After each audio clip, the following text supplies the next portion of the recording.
Hello, my name is Mark Rich.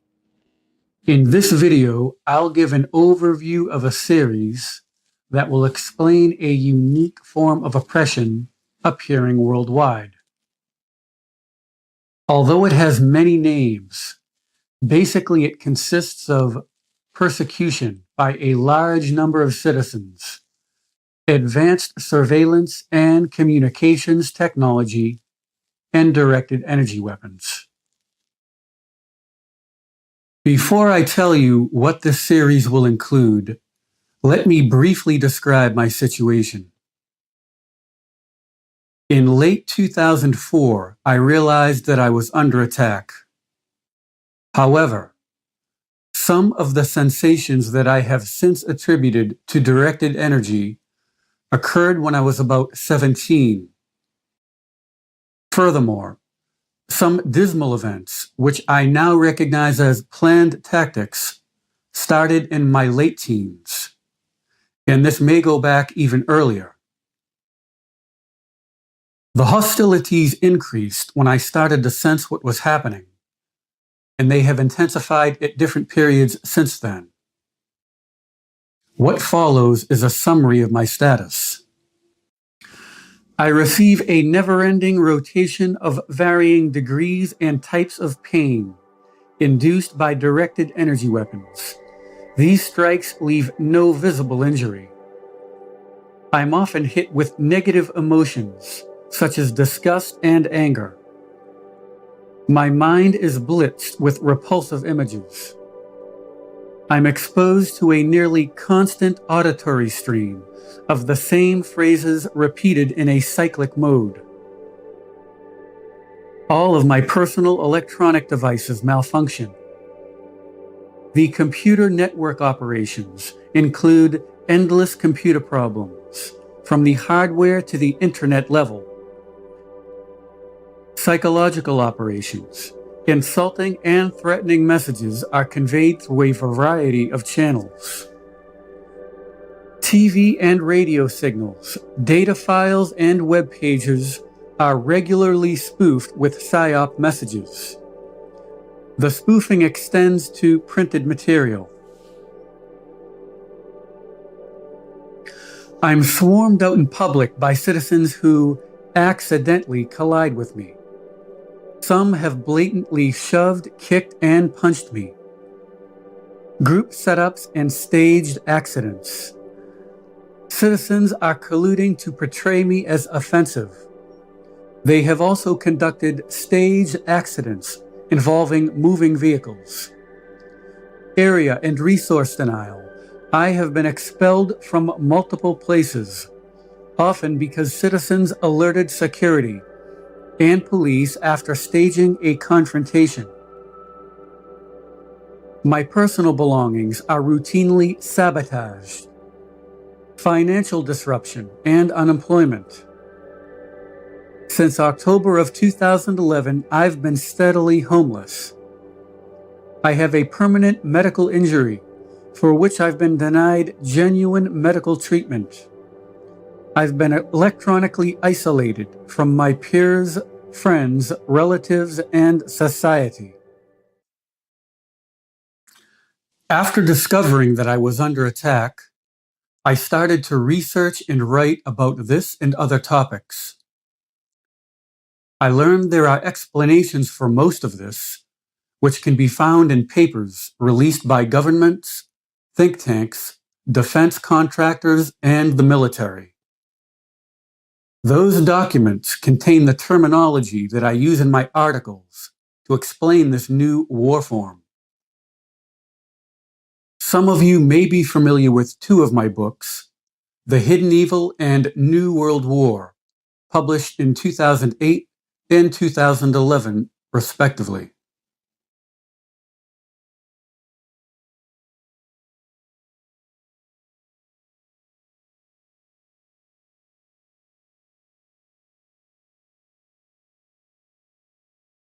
This is an issue that spans numerous domains. When exploring it, I made some unexpected discoveries that amazed me. Here's an overview of some of the topics that will be examined in this series. A description of the issue. We'll see how what is happening signifies a new war form that has been created to attack specific individuals and groups worldwide. Controlling faction. We'll have a look at the ponerogenic organizations that are directing this. Profile of a typical targeted individual. Here we'll observe the traits of the individuals they are attacking. Weapons and tactics. The virtually traceless methods that the financial elite are using to neutralize people. Human-computer intelligence network, a supercomputer with artificial intelligence equipped with sensors and directed energy weapons. This global C4ISR system is the critical support structure for modern tyranny. It remotely trains citizens, attacks targeted individuals, and directs battle swarms. Technology will explore the mind-reading machines that are part of the HCIN. Psychopathy and ponerology.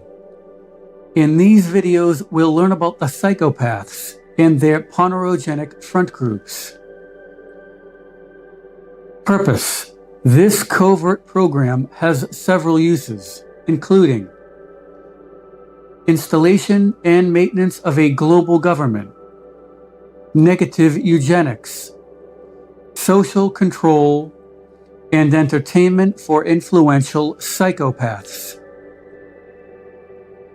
Civilian warfighters. We'll see how the financial elite are using citizens to destroy what's left of the free world. Complicity percentage. In these videos, I'll provide evidence that the mass base of the civilian population has already been recruited. Obedience. Why the average citizen didn't resist when they encountered this part of the system. What most ordinary people can be made to do, and what citizens all over the world are doing. Average citizen. Here we'll look at some details regarding the peak development of a typical person. We'll learn where most people are on the scale of human evolution, how they are integrated into this defiled society, and what they really value. Cover-up. The organizations that have been covering this up for decades. They are the medical system, elected officials, legal system, non-governmental organizations, a rising TI movement, mass media, independent media, and the citizens themselves. What can be done? Ways to expose it based on what I believe to be a proper view of the matter. In this series, I'll be traveling through certain areas of operation while recording the attacks. You'll see just how a host nation's resources are used in a form of warfare that was designed to be concealed in democratic countries. Before that, it will be necessary to exhibit some documentaries which describe the weapons and tactics. Then you'll be able to recognize a covert battle taking place in the civilian sector, which a casual observer would have disregarded.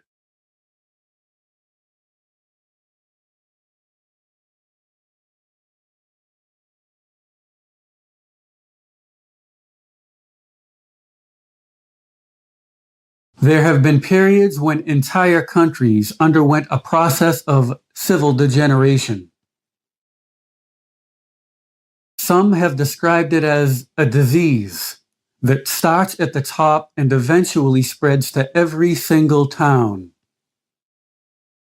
When it happens, there are individuals who manage to inoculate themselves. From their vantage point, they observe their fellow citizens involved in malicious activities. Their solitary testimonies have alerted us to abominations that would have otherwise escaped the historical record. Each successive tyranny was similar to the previous, yet not exactly the same. At first, the new versions were difficult to recognize because of some mysterious attribute. Now we arrive at the premise of my message for you today. This civilization has fallen to a social contamination unlike any we've seen. You will not hear about this on the evening news. The establishments that we rely on to expose such things have predominantly failed us in this realm. When the major institutions which direct societal development are ineffective, the citizens themselves must resolve the issue. Unfortunately, that will be difficult. The modern tyranny features highly advanced technology that reaches literally into the mind of the individual citizen. I've determined that an enormous number of people are already connected to this system. In reality, these electronically constrained citizens do not have the freedom to organize any practical remedy. Furthermore, the extent of complicity makes it obvious to me that many do not have the will or ability to efficiently deal with this. Because of a collective refusal to accept responsibility for this matter, it is now an epidemic. In my opinion, this must be one of the most crucial issues of our time, impacting many societal quarters.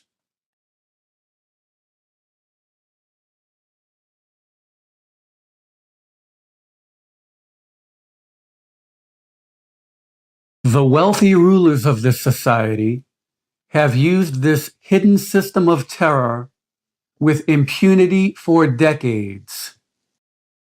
Many people are still unaware of the origin of their physical and psychological afflictions.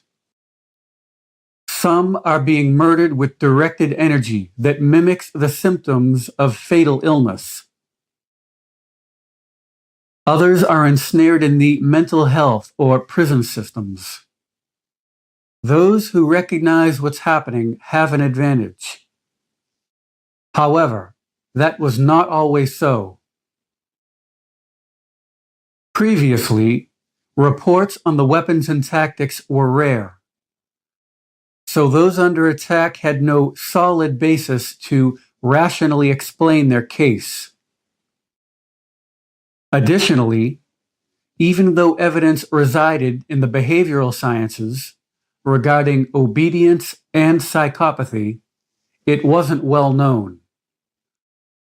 Fortunately, things are quickly changing. There are now many official reports on the weapons and tactics. Some of them explicitly tell us they are being used on citizens. Then there is the social psychology data released in recent decades. In particular, the experiments in journals on obedience. These studies and variations of them have been repeated in multiple countries since the 1960s. The results are broadly consistent. Obedience to a repugnant authority is the norm. By virtue of this information, it seems doubtful that most average people would have resisted this high-tech slavery, especially when their decision to submit was made in secrecy, and they were virtually guaranteed not to be exposed. For at least a century, many notable figures have warned us about a financial elite carrying out a plan of global enslavement. Opinions vary regarding the entities that are ultimately responsible. In my estimation, this appears to be part of a hostile extraterrestrial scheme. Although that may be so, reputable scholars have shown that the upper echelon of this control structure includes organizations that in fact exist. It has also been established that the directing factions of these seemingly benevolent groups are composed of psychopaths. The formalized profile of these characters gives us a clue as to how they've been using host nation resources to attack citizens. There are different beliefs pertaining to the nature of the problem and how to fix it. In this briefing, I won't make any detailed statements on what I think can be done. I will say that the efficiency with which you handle a dilemma is mostly determined by the accuracy of your perspective.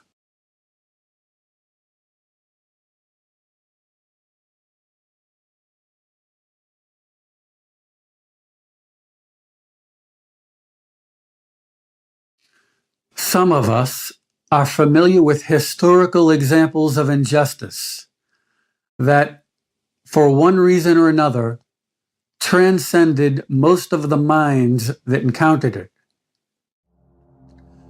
Eventually, it reached principled individuals of certain inclinations who interpreted it differently. They formed a mighty opposition with like-minded people. Then, a civil bane that most others considered insurmountable was brought to light. Perhaps during a future revival, it will be common knowledge that an obscure monstrosity once thrived until a special group of people accepted the bleak task of thoroughly exposing it. This completes the introduction video. Thank you.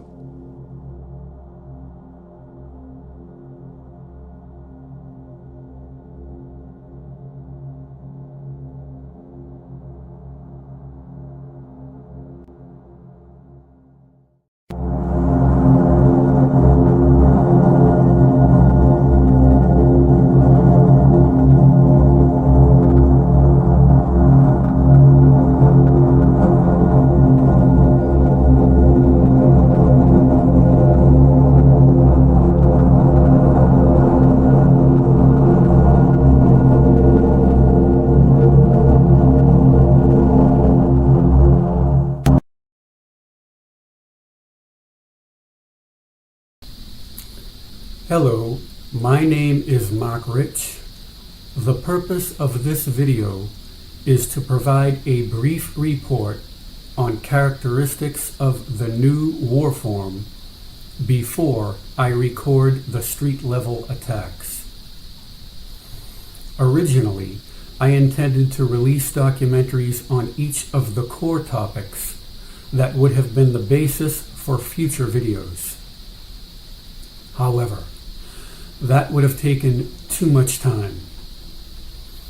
To dispense the information more quickly, I decided it would be best to just start recording the attacks and direct viewers to the pertinent chapters of my books that detail them. Eventually, I may release a video on each of the core topics. For now, please see my books that are available for free.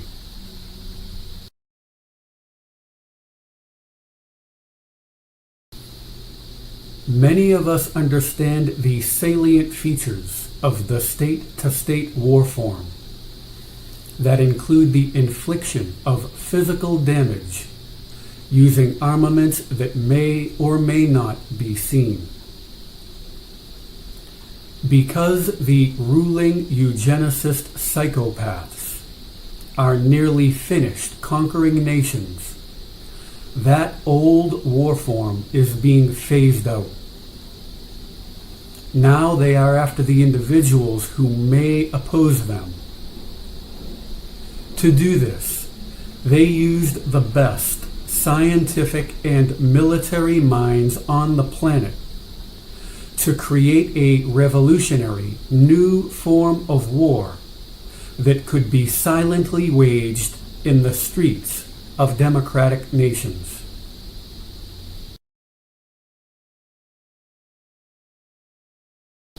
Here are some characteristics of the new war form. They are prolonged conflicts. They are interagency operations involving local, state, and federal agencies.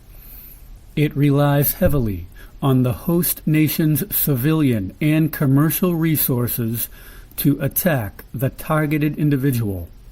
The targeted individual is placed under constant 24/7 surveillance. The soldiers in the new war are regular citizens, also known as warfighters. Warfighters are used to attack the new enemy that lives among them. Rather than physical death, the goal is the annihilation of the enemy's will, using a fusion of hidden non-lethal weapons and tactics.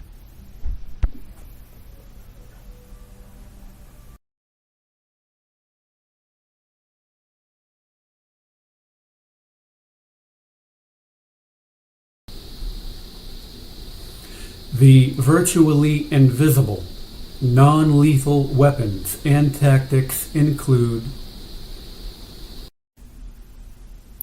audible noise, swarming and crowding, psychological operations, synchronization, neuro-linguistic programming, synthetic telepathy, directed energy weapons, area and resource denial, computer network operations, isolation, financial ruin, joblessness, and homelessness.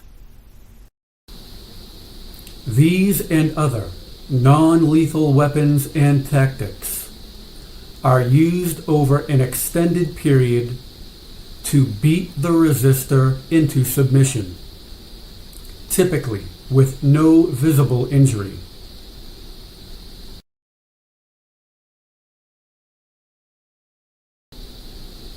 Instruments of war are linked to a C4ISR system with artificial intelligence that instantly transmits instructions to warfighters based on continuous surveillance of the battle space and targeted individual. This refined C4ISR system is equipped with sensors and a distributed directed energy weapons platform that precisely targets people anywhere on the planet. The system also remotely trains warfighters and formulates battle swarms. One of its prominent features is a swift observation and feedback program that allows for the custom-designed attack of a targeted individual based on their reaction to a previous stimulus that occurred moments earlier. This system that links warfighters and weapons appears to span the etheric realm and possibly fourth dimension. The third dimensional construct of this worldwide supercomputer seems to be the Global Information Grid, run by the U.S. Department of Defense. I refer to it as the Human Computer Intelligence Network. It was designed by various defense contractors, academic institutions, and government think tanks.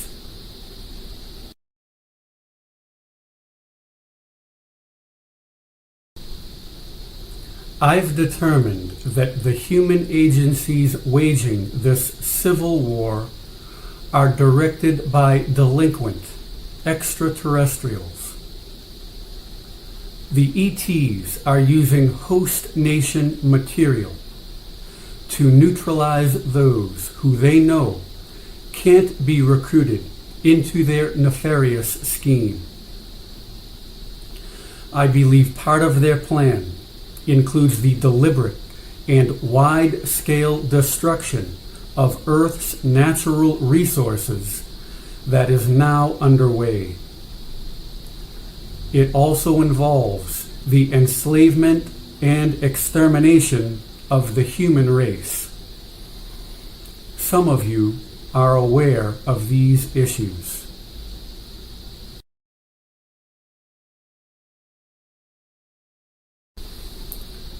Some are warning about an impending police state with intrusive surveillance technology, martial law, and detention centers.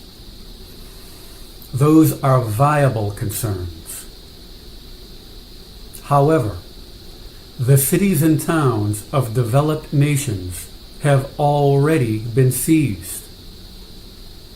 It was not accomplished with implements of traditional warfare that many of us are familiar with. Although there was an official declaration of war, it did not occur through common news channels. No invading armies were seen. There was no ongoing media coverage when they conquered your town. The takeover happened silently, using the people themselves. Advanced surveillance equipment and other munitions of control are in place. However, their rule of your city is predominantly enforced by the citizens. The citizens are the foundation of the tyranny.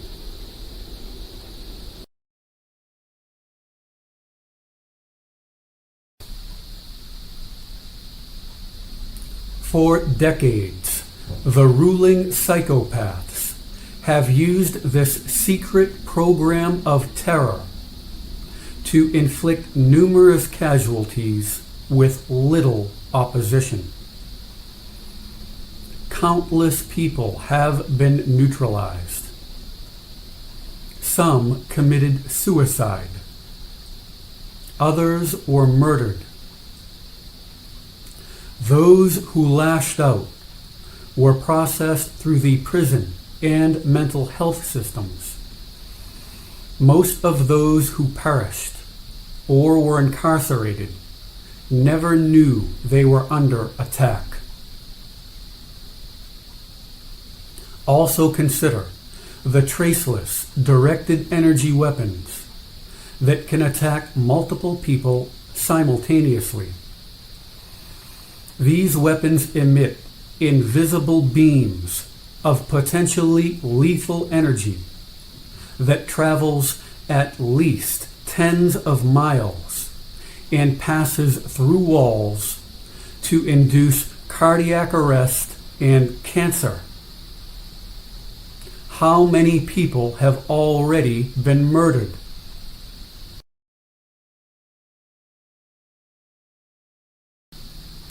The prevailing renouncement of this problem by the institutions that should have dealt with it is an alarming symptom of the level of control that has already been established. I believe that prime individuals and groups that could have exposed this were entrapped during a vigorous electronic recruitment and handling operation involving synthetic telepathy.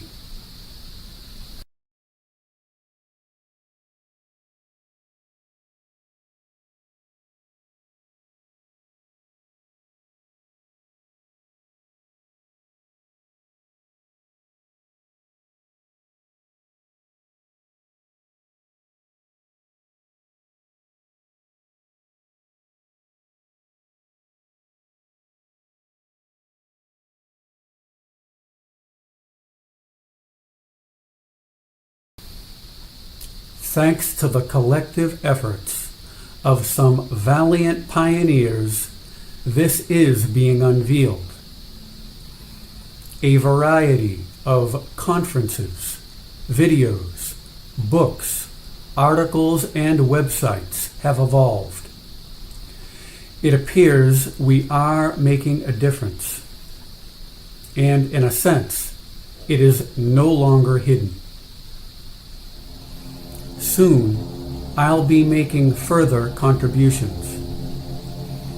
I'll be walking through the battle space, revealing the street-level attacks as they occur, when applicable, using official terms and supporting documentation. Thank you.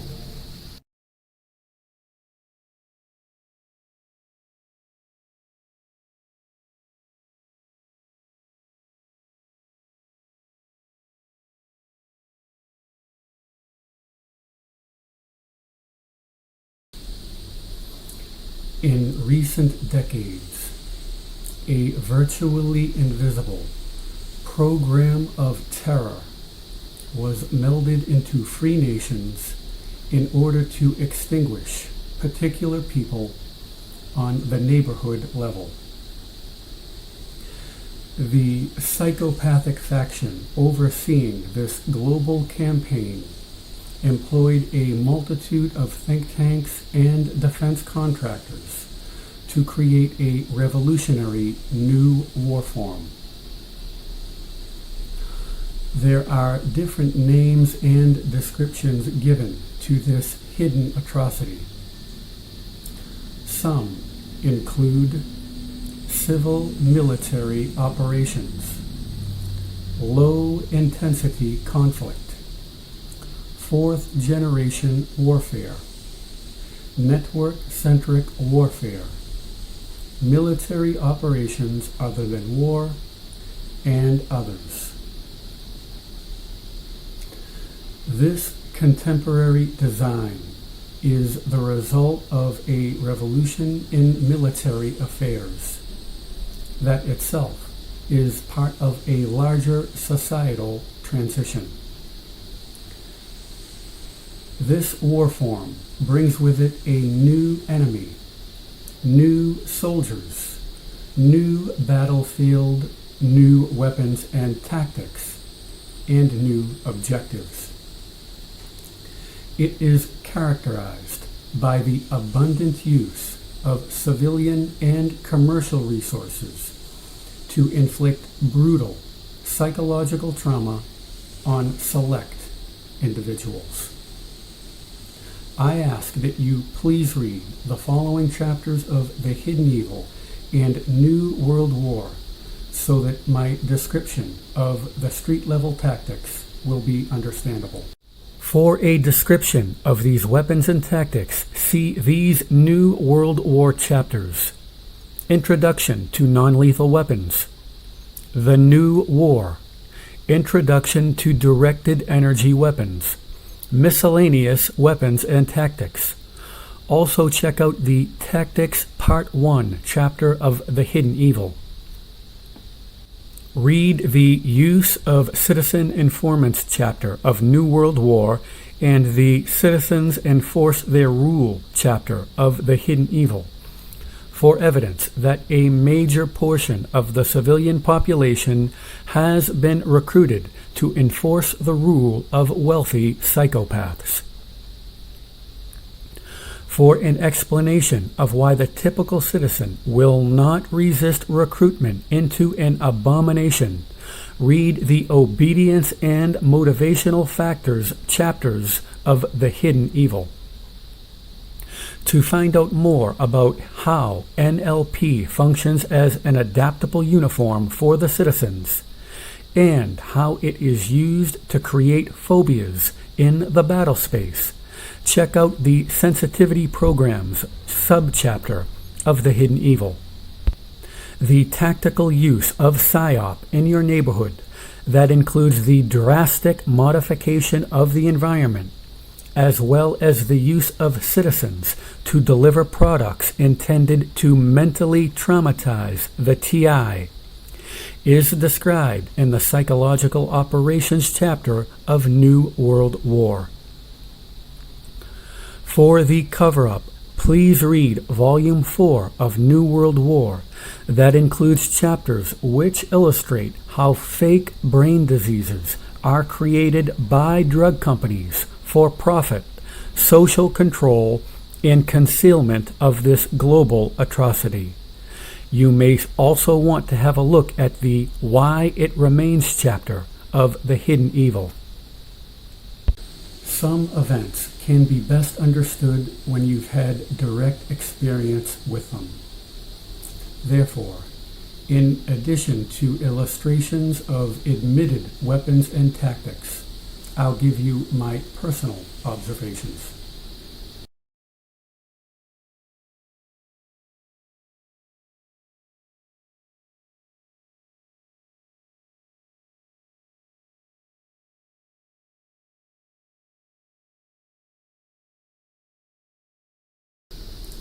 The multinational force uses a host nation's civilian and commercial infrastructure to besiege targeted individuals.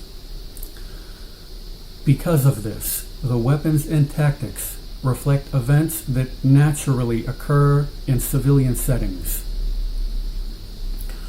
Although many of the weapons and tactics used are still classified, some of the admitted ones include directed energy weapons, microwaves, lasers, bright lights, holographic projections, acoustic weapons, and scalar waves.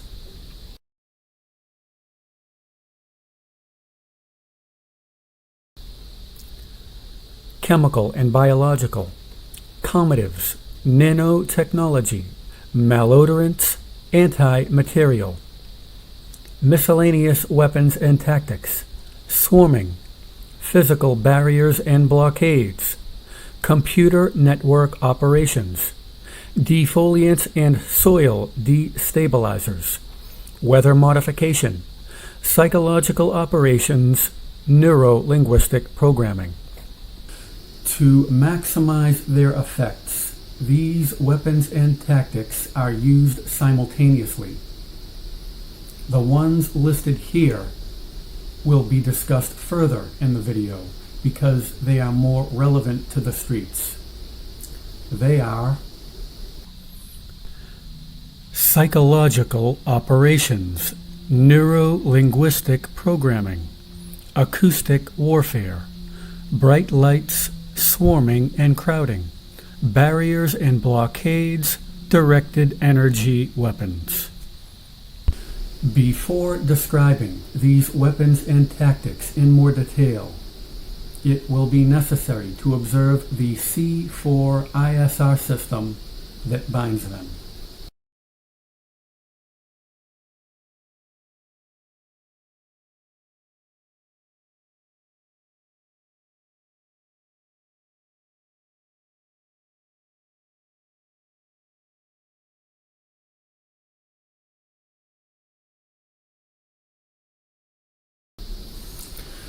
The Global Information Grid is a worldwide C4ISR supercomputer with artificial intelligence that was developed by think tanks and defense contractors to facilitate network-centric warfare. The gig collects, processes, stores, and securely distributes information to warfighters and decision makers anywhere on the planet.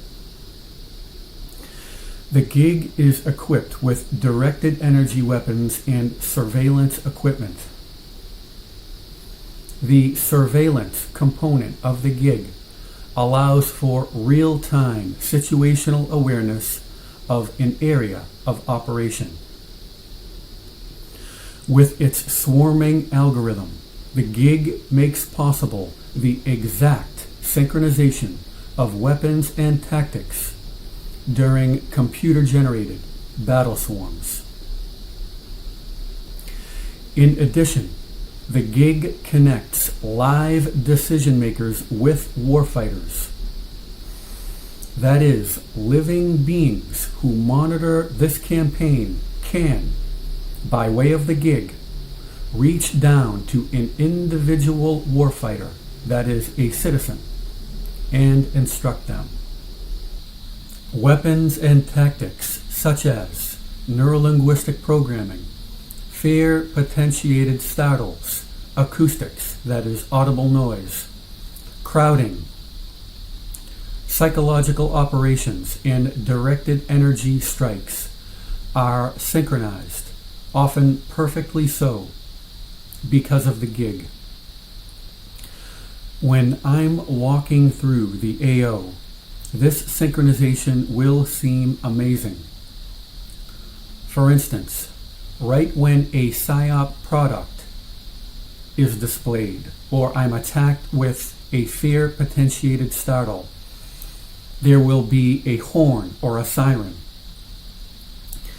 It's possible that early TIs were overwhelmed when they observed this kind of synchronization, because these maneuvers are only possible with advanced technology. However, when you factor in a global C4ISR supercomputer with artificial intelligence that constantly monitors the battle space and the TI, and is directly linked to all surrounding warfighters, it all makes sense.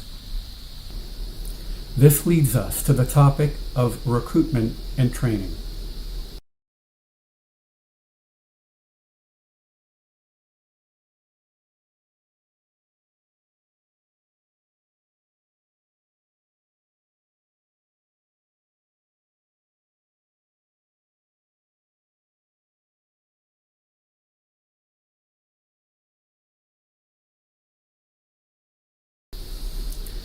The civilian security forces used in oppressive regimes of the past met in person with government handlers who recruited and trained them. This occurred, for instance, in communist Russia and East Germany with the KGB and Stasi. The gig has made that form of recruitment and training obsolete. There are multiple ways people can encounter this part of the system and be brought under its control. Here I focus on early recruitment and training because I think it's most critical due to its probable connection to the transhumanist agenda.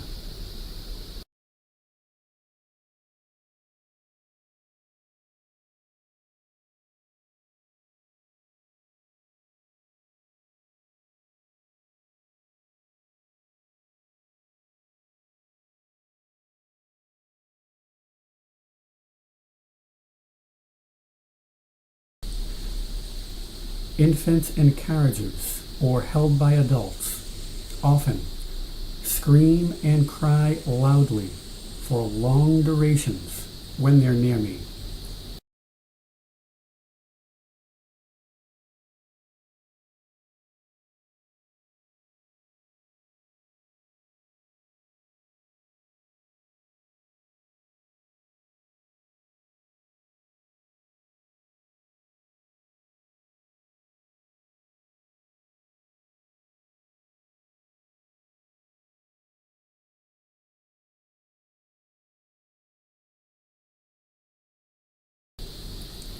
my interpretation of their nonverbal communication, as well as the frequency with which this occurs, and other environmental stimuli, leads me to believe these are staged events.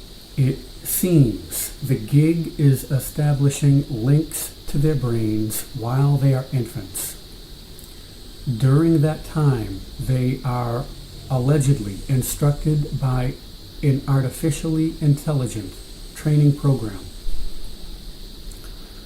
From what I've observed, the adults supplement that training by showing them how to apply those instructions in the presence of TIs.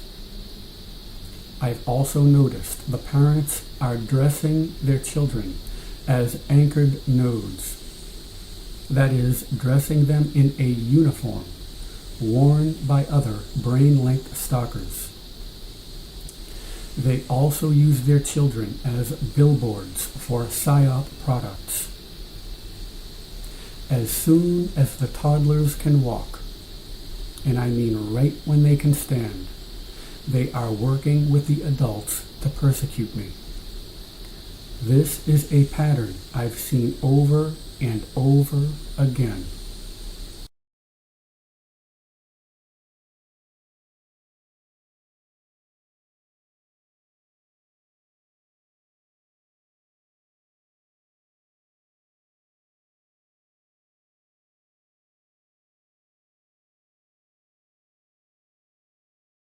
Some of the adults demonstrate reluctance, yet they obey. This type of electronic tethering appears to be an unstated requirement for living and working in the system. You allow yourself to be linked, you persecute its enemies, and never dare speak of it. In exchange, you get to live and work in the prison society without being attacked. In some localities, I've seen endless ranks of people displaying behavior which suggested to me they were consciously brain-linked.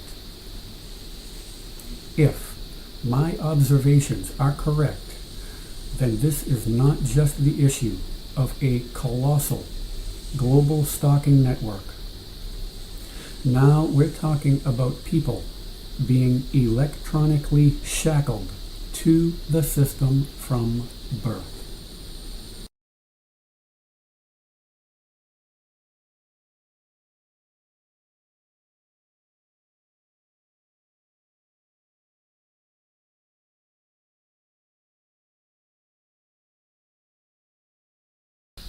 Based on my interpretation of documentation and observations of street-level tactics, this is how I believe trained nodes are activated when a TI enters their portion of the battle space. The open brain-linked nodes that form the defense unit in that sector receive an activation signal from the gig. These people have already been trained and they respond immediately. AI instructs them to carry or wear a specific item that will function as an NLP trigger and uniform. They may also be told to take an object that will be used as a PSYOP product. If you are mobile, let's say you are walking through the AO, then their arrival at or departure from their homes will be synchronized with yours. They may be anchored nodes. At that time, they may attack you with acoustics, NLP. They may attack you with PSYOP or form a temporary blockade. If your position is fixed, then they are directed by AI to converge on you. At that point, They join with other brain-linked citizens to attack you. These attacks may include fear-potentiated startles, proximate swarms, PSYOP, that would be printed logos or text on their apparel, neurolinguistic programming if they are anchored. Multiple citizens may conduct a play in your presence known as a psychological action.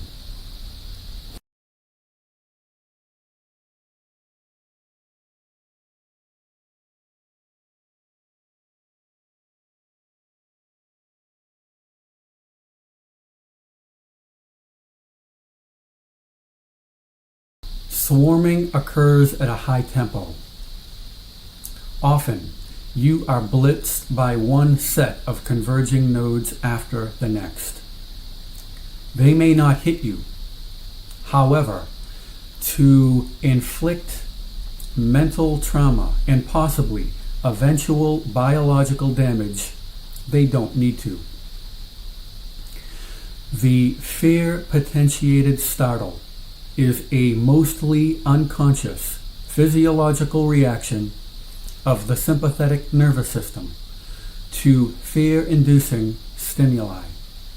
The stimulus that's perceived as a threat can be auditory or visual. It can be a bright light, a sudden noise, or quick movement in your direction. The stimulus doesn't need to be proximate. It can be distal, and I've noticed this response can be generated at about 40 feet. The release of adrenal hormones into the bloodstream incites physiological changes that prepare the body for action. These changes include eye blinking, jaw clenching, the retraction of the head, arms, and torso away from the stimulus, and an increase in respiratory and heart rates. Note, these reactions are not just mental, they are biological, and the reason that is important will be discussed shortly. These are possible and intended effects, not necessarily how you'll react. If you know you're under attack, you can reduce these effects. The FPS can be modulated. That means it can be adjusted with additional stimuli and proximity adjustment. A distal stimulus will generate less of a response than a proximate one. Studies on animals show the position, speed, and size of a converging stimulus can also modulate the response. So basically what this means is the more negative stimuli you add to the FPS, then potentially the greater the response. If we take a large noisy truck, for example, the FPS has already been modulated. Instead of a car, it is a larger vehicle, a truck. We've also added noise to the equation. Noise alone can generate an FPS. Continuing with our example, what if that truck was painted a color that you've already linked pain to? So if it was red, and you were previously swarmed by red anchored nodes, then the response has been modulated. Taking it further, what if instead of converging near you, it almost hit you? That is a faint collision. Continuing, what if that vehicle is used as a billboard for a PSYOP product that is part of a theme to instill fear? The response has been modulated again. Once more, these are intended and possible reactions, not how you're going to react. Yet, you can see how one event can be used for a debilitating compound attack. The use of audio and visual stimuli to generate an FPS is done repeatedly to keep you in a constant state of fear with abnormally high heart and respiratory rates. This ongoing stimulation of the SNS has been termed sympathetic hyperactivation. When it happens, biological resources are distracted from growth and maintenance and focused on systems necessary for survival. The results of such chronic stress include anxiety and depression, violence, fatigue, tremors, slow healing, growth degradation, aches and pains, rapid heartbeat, high blood pressure, increased risk of heart attack and stroke, impaired immune system leading to biological disease. Once again, let us observe, these effects are not just psychological, they are biological.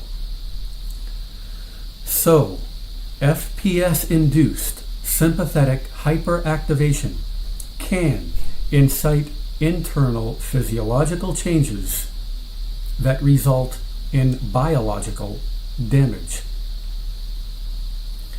Therefore, although no contact has been made and there's no visible injury, the FPS is, in a sense, a physical attack if it is done recurrently because of its potential to inflict delayed biological injury.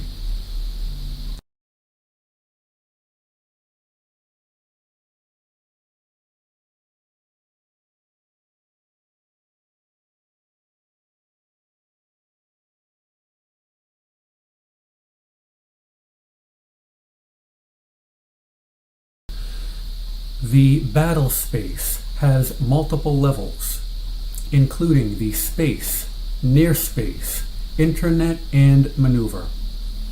Most applicable to the swarm is the maneuver level that includes land and marine-based nodes, as well as low-flying, rotary, and fixed-wing aircraft. Swarming is an ancient military tactic based on the congregating behavior of certain kinds of animals. The swarm is characterized by the fast convergence of dispersed nodes onto a TI. The exact moment they converge is referred to as a pulse. After the pulse, the nodes disperse and wait for the next signal.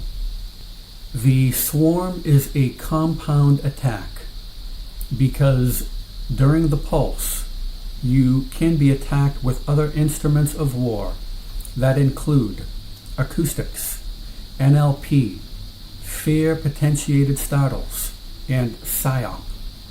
If the nodes make contact with you, then there's the potential for physical injury.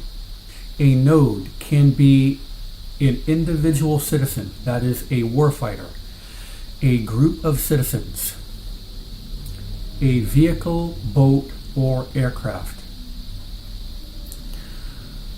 Because the multinational force has extensive use of a host nation's resources, every conceivable kind of vehicle can be used for a swarm.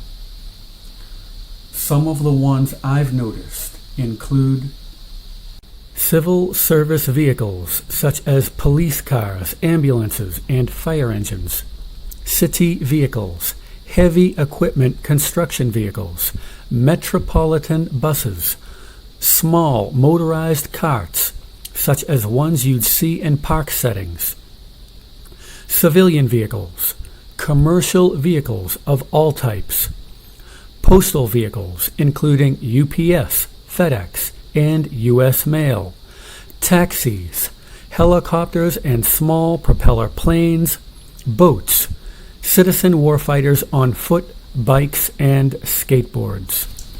Crowding is a standard tactic used by a multinational force. Although it varies in some localities, most of us need about 2 to 4 feet of distance between ourselves and strangers. Anything closer than that is considered personal space.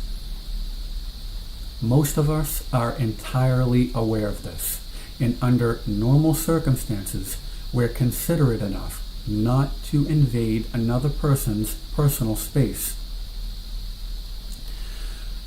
Crowding naturally occurs in some places at different intensities, depending on the time and place. However, the citizens who persecute you for the system go out of their way to invade your personal space. These people do not demonstrate the common courtesy of keeping their distance. Space invasion is obviously a standard part of their training, and that's probably because crowding is known to cause mental and physical health problems. Crowding can induce chronic elevations in blood pressure, leading to biological disease. It can compromise the immune system. Importantly, crowding is known to cause defensive reactions in the targeted individual, including verbal outbursts and acts of violence. So, the FPS and crowding can cause people to act violently.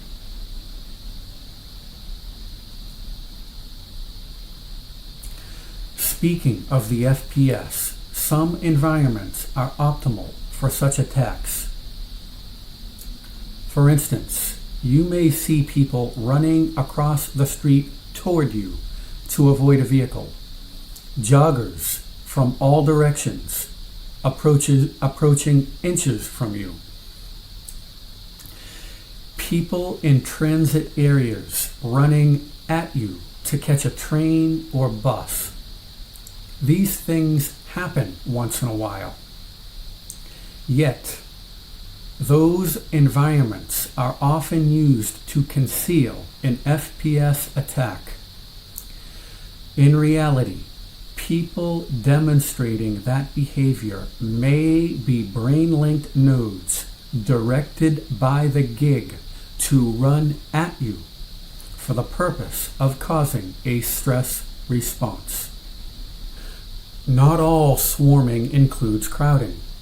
I've noticed there's an inner and outer sphere to the swarm. With the inner sphere, you have crowding and other non-lethals previously described.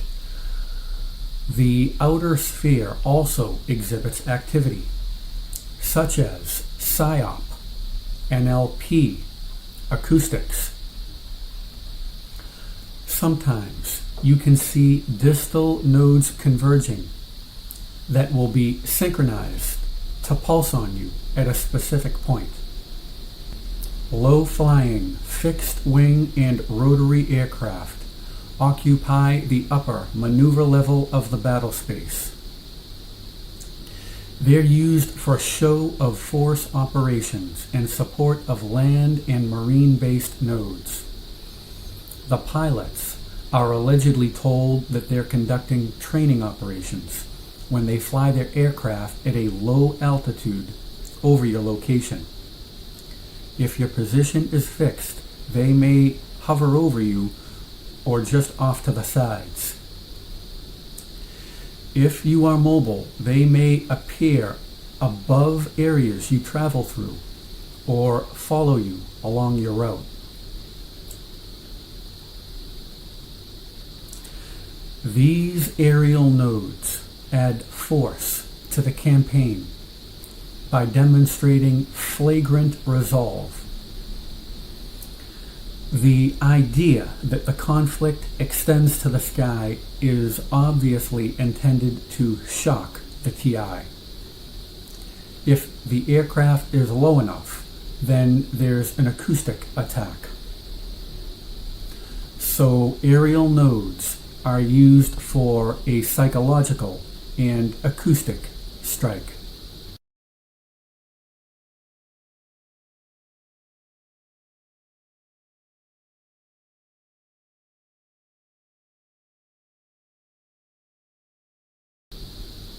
Noise is a powerful instrument that's been used in many ancient wars.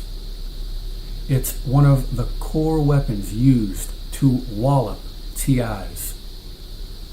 Like crowding and the FPS, noise inflicts psychological and biological damage. Noise can be used to trigger negative emotions and modify behavior. Noise can also cause an FPS. Low levels of recurrent noise are considered a health hazard because they can cause high blood pressure.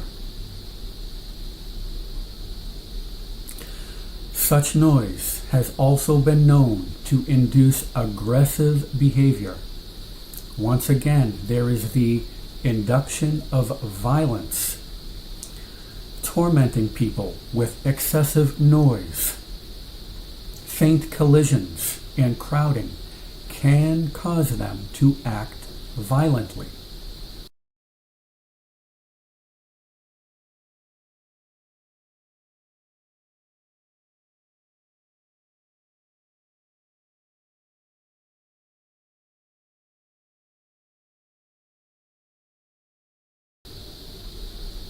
Barriers and blockades in civilian settings are rapidly deployed, often with the intention of inducing an FPS. I've noticed that all kinds of objects found in civilian settings can be used. Here are some details. These fixed barriers include trees, hydrants, lamps, traffic lights, telephone poles, and other objects. Mobile barriers include individual and group pedestrian nodes, carts, carriages, barrels, bags, litter, suitcases, and vehicles, as well as large trucks and 18-wheelers. On sidewalks, fixed objects are used as pulse points to amplify crowding. The node is precisely timed to arrive when you do. Mobile barriers and blockades are positioned along commonly traveled routes and areas you visit. In the case of a truck, you may also be acoustically attacked by a loud exhaust system or pressurized air braking system. If it's an anchored node, then you're attacked with an LP. That vehicle may generate an FPS. Additionally, it can be used as a billboard for a PSYOP product. Individuals and groups will also form blockades to prevent your passage while attacking you with the other instruments of war previously described.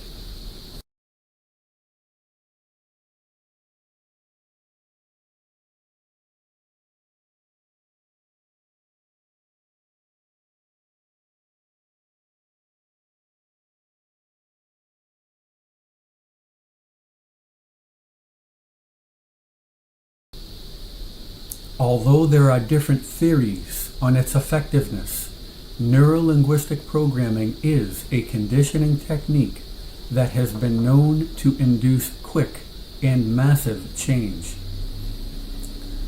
Personal growth instructors use it to create peak emotional states and anchor them to objects, movements, colors, and sounds. These stimuli serve as triggers to incite the emotion.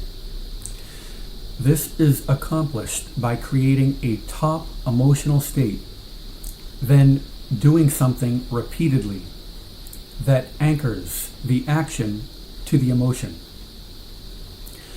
Anchors can be set in a single instance with the right timing and strong enough emotion.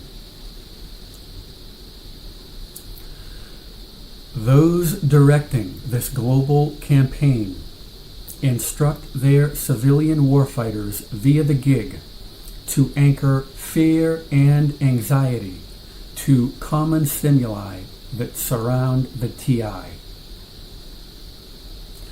While there may be debate regarding the practicality of such a tactic, it is the intention to inflict psychological trauma that is the focus here.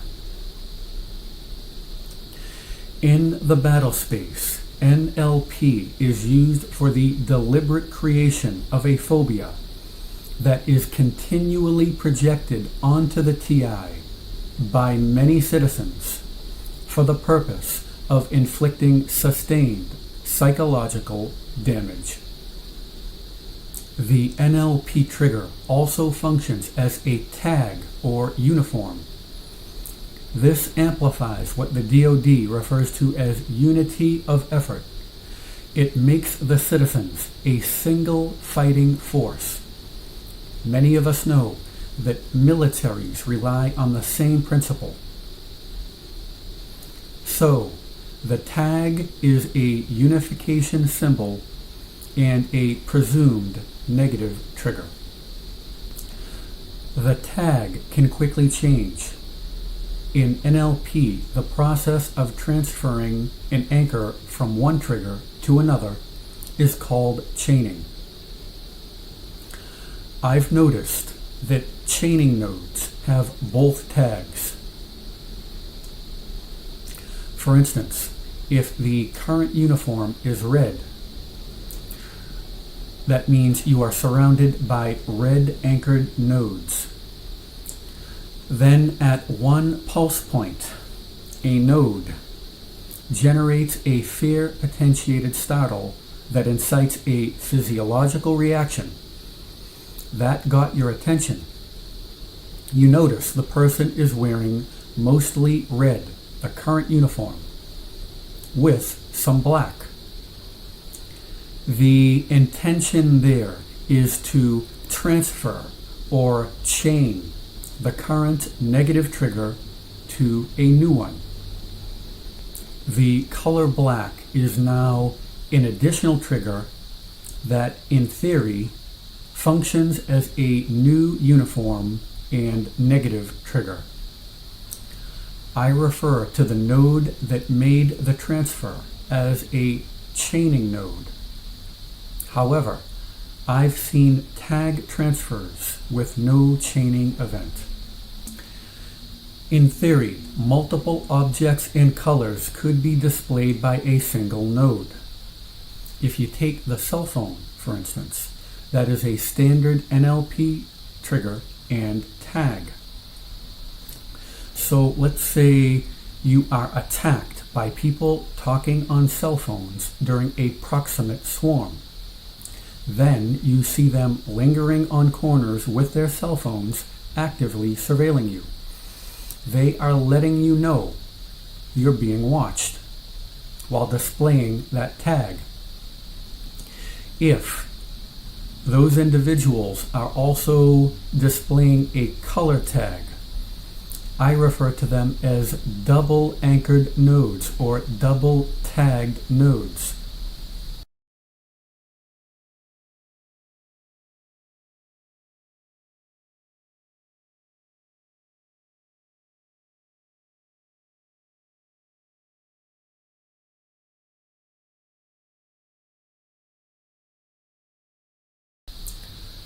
The term psychological operations has gone by many other names, and there are lots of definitions. Here we're talking about tactical psyop occurring on the street level, targeting a specific local group or individual, as opposed to strategic psyop, targeting larger sectors of the population through other media. Psyop in some form has existed since ancient times. The research for the tactical psyop now used on TIs started in the 1930s.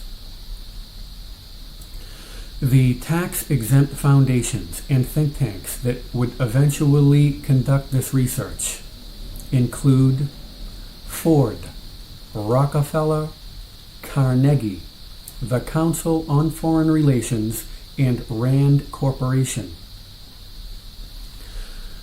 This tax-exempt think tank complex formed a partnership with the U.S. military to conduct psyop research at academic institutions. These centers of education include Yale, Princeton, Harvard, and MIT. Note, all of those groups, Ford, Rockefeller, Carnegie, the CFR, Rand, were investigated by the U.S. Congress in the mid-1950s because they were suspected of using the social sciences for subversion. Unfortunately, the Reese Committee was unable to properly complete its investigation.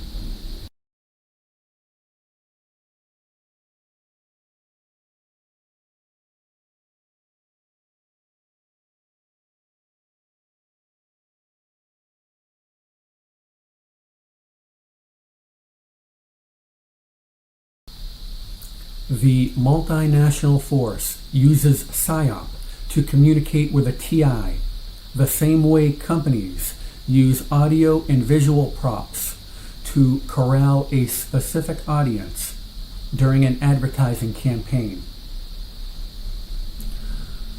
Those targeted for PSYOP are known as a targeted audience. The TA can be a group or an individual. I use the terms TI and TA interchangeably. PSYOP behaviorists study the TI to develop a profile that tactical PSYOP units base their attacks on.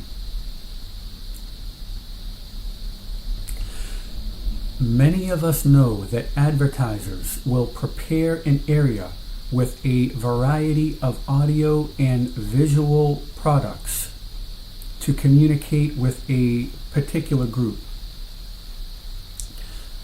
PSYOP units do the same thing, only they use their products to target a specific local group or individual. Just like advertisers, they dispense multiple audio, visual, and audio-visual products simultaneously throughout an area.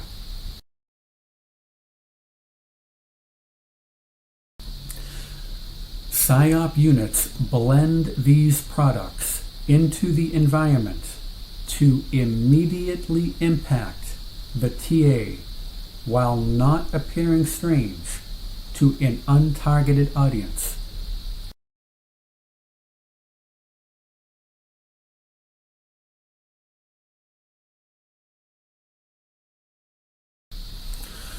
What are these products? According to official sources, nearly anything from graffiti on the sidewalk to skywriting, and just about everything in between. The dispensation of products occurs while the TI travels through the area of operation. That includes the neighborhood, inside buildings, and the internet. On the street level, tactical PSYOP units with mobile production facilities prepare the neighborhood with products before the TI arrives. This psychological preparation of the battle space includes the thorough use of civilian and commercial resources, including the individual citizen that is a walking billboard. Because of the gig, product delivery can be the result of real-time intelligence. What this amounts to is the ultra-fast delivery of products based on a TI's behavior that is observed with persistent surveillance. Simply put, PSYOP is communication. With the unbounded use of civilian and commercial resources, PSYOP units in the multinational force are able to profoundly modify the environment to attack targeted individuals.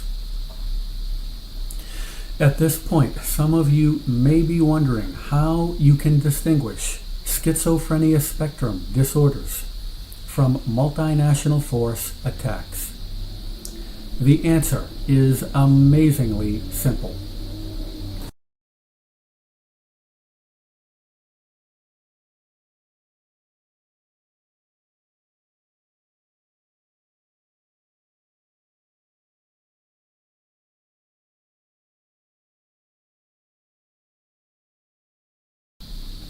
Schizophrenia does not exist. Neither does bipolar disorder, attention deficit hyperactivity disorder, or any other alleged mental disorder. We all experience negative emotions from time to time, some of us more than others. However, the disease that those signs and symptoms are said to characterize does not exist. The odd behavior exhibited by mentally ill people since ancient times can be attributed to lesions in the brain resulting from disease and injury. Those are real brain disorders with an underlying organic cause that can now be observed with medical diagnostics. However, when we're talking about mental disorders in the context of ADHD, bipolar disorder, schizophrenia, that is a completely different story. And it's no coincidence that there's lots of confusion about this. The idea that mental disorders exist is based on the chemical imbalance theory. Despite decades of research by eugenicists and others employed by drug companies, this theory has never been proven. No studies persistently show a chemical imbalance in the brains of unmedicated people labeled with those brain disorders.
Again, this does not include lesions in the brain resulting from disease or injury.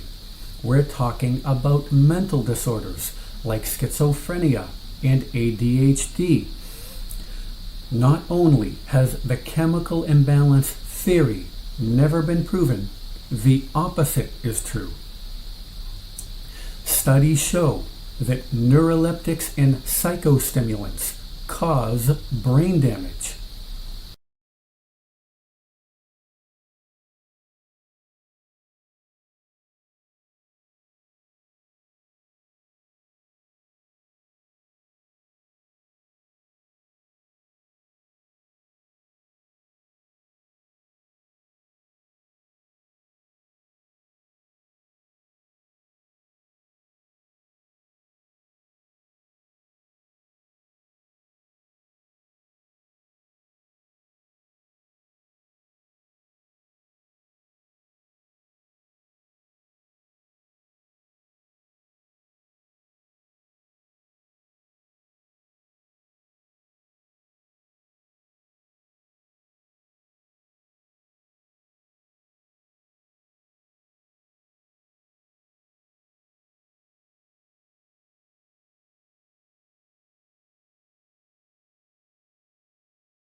So, why do most of us believe in the existence of these brain disorders?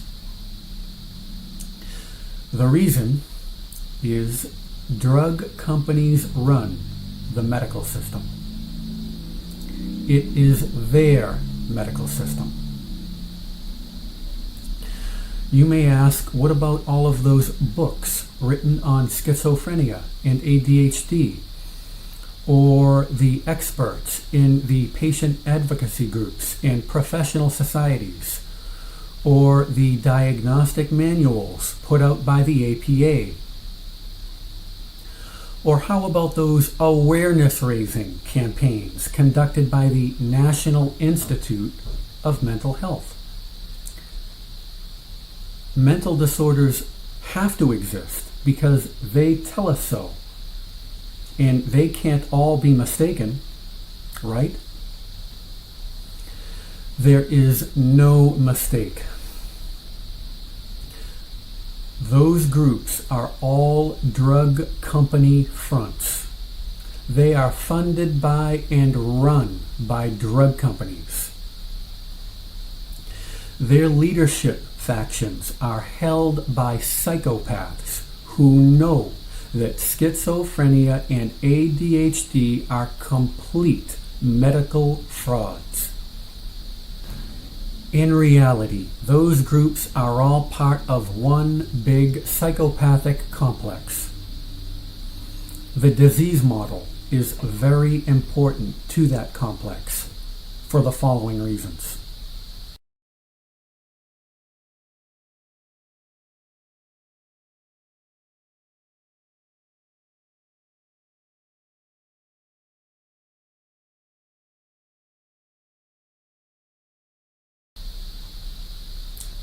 Most applicable to this discussion is the cover-up.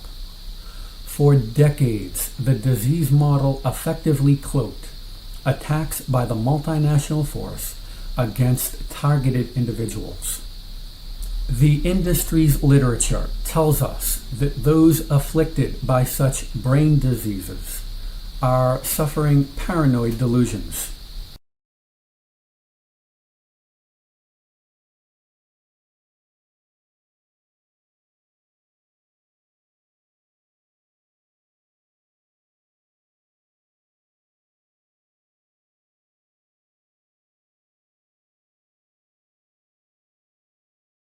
We're told that the mentally ill person mistakenly thinks the following: that they are under surveillance. Let's stop right there. Official sources have announced that TIs are placed under 24/7 active surveillance.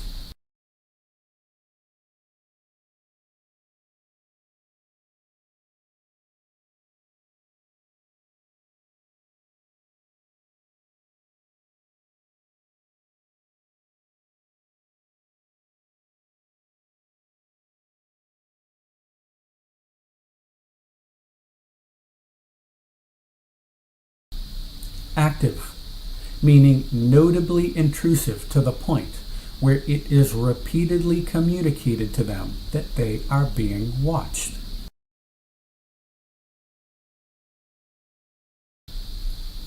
That they are being attacked with directed energy weapons.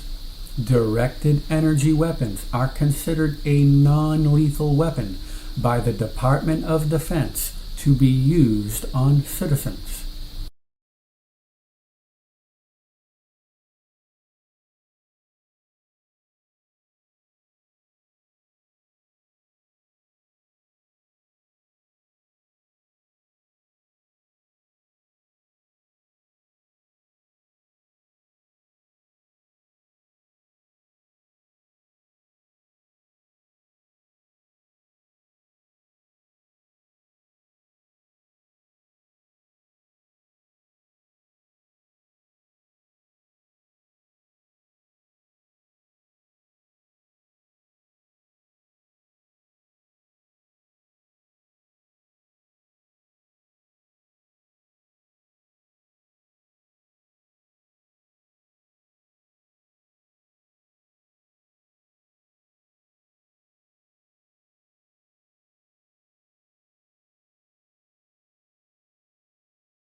That family members have been co-opted by government agencies to conspire against them.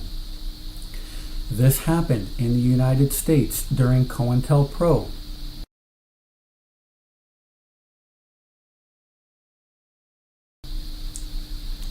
The security forces in other countries have done the same thing.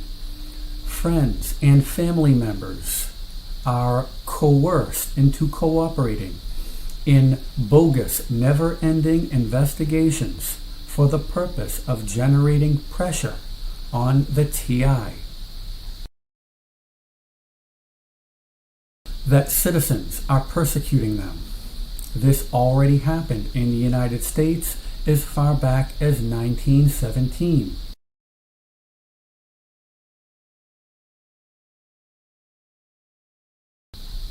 Similar groups appeared in Communist Russia and East Germany.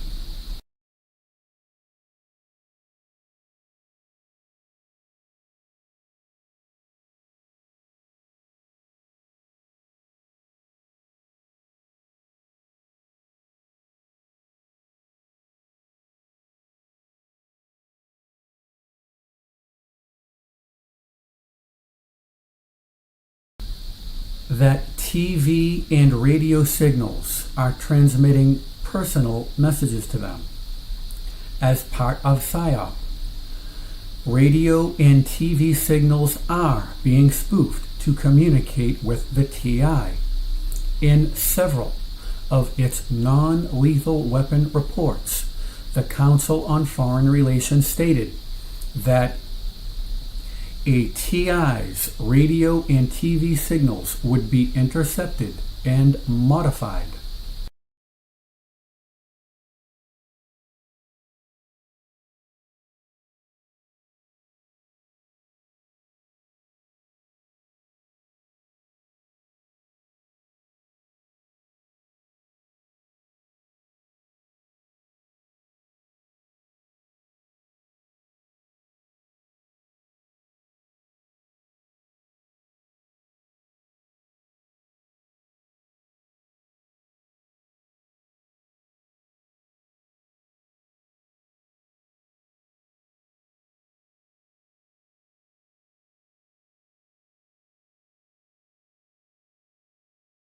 The alteration of the TI's radio and TV signals is done during active and persistent surveillance to let them know they are being watched for the purpose of modifying their behavior.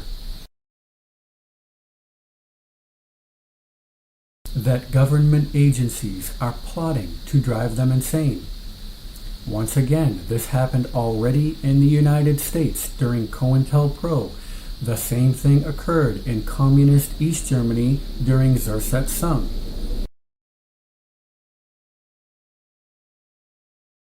That the environment has been arranged with products to attack them.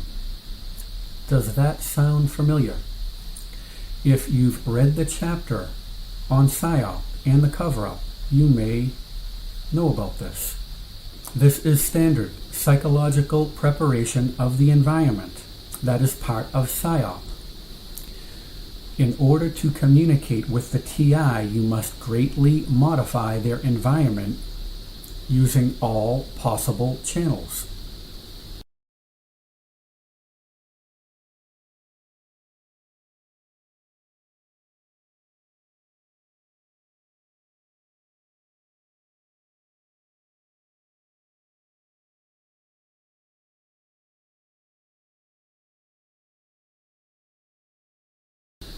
The pollution of the TI's environment with PSYOP products and spoofed signals is obviously a considerable form of entertainment for the psychopathic decision makers and their influential minions during persistent surveillance.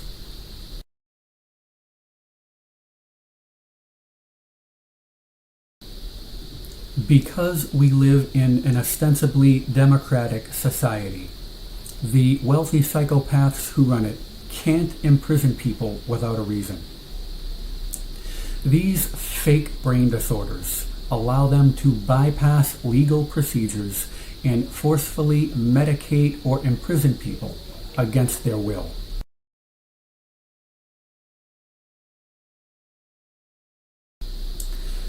Those taking antipsychotics or institutionalized against their will are prisoners of war under chemical attack. That leads us to negative eugenics.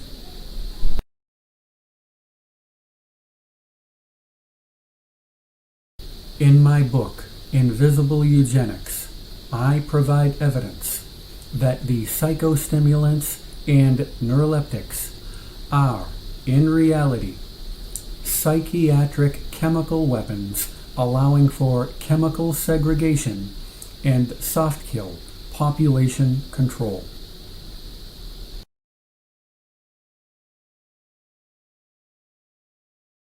The drug companies make over $16 billion every year selling toxic medication for completely fake brain disorders.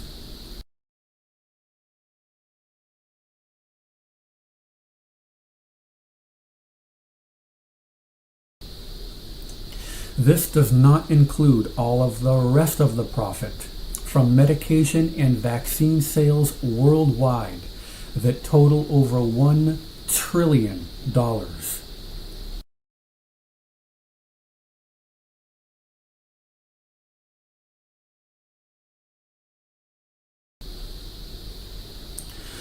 So, as you can see, the disease model is absolutely critical to the eugenicist psychopaths who run the system.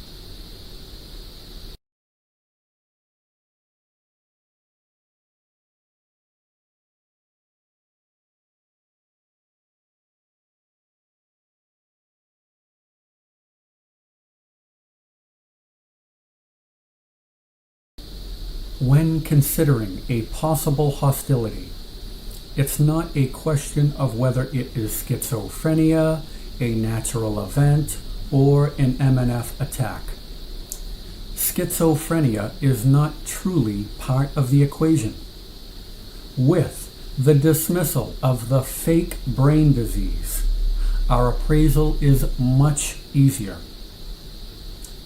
The real question is whether it is a natural event or an MNF attack, and that leads us to distinguishing features. Because these weapons and tactics were designed to be used in civilian settings, you can't always tell the difference. However, lots of times you can.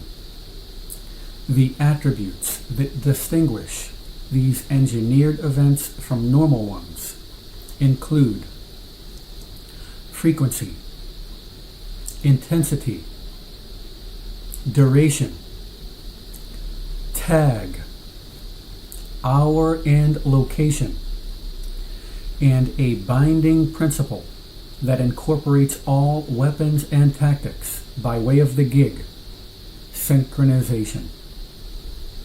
Frequency. This pertains to how often an event occurs as well as the number of acts within a single event. Although these events normally occur in civilian settings, they do not naturally occur as often. Intensity. The events themselves are more potent than normal. Hour and location. It is unnatural for these events to regularly occur at certain times and places. Duration. Each individual event may last longer than it normally would. Also, numerous events are joined together in a virtually non-stop sequence. Tag.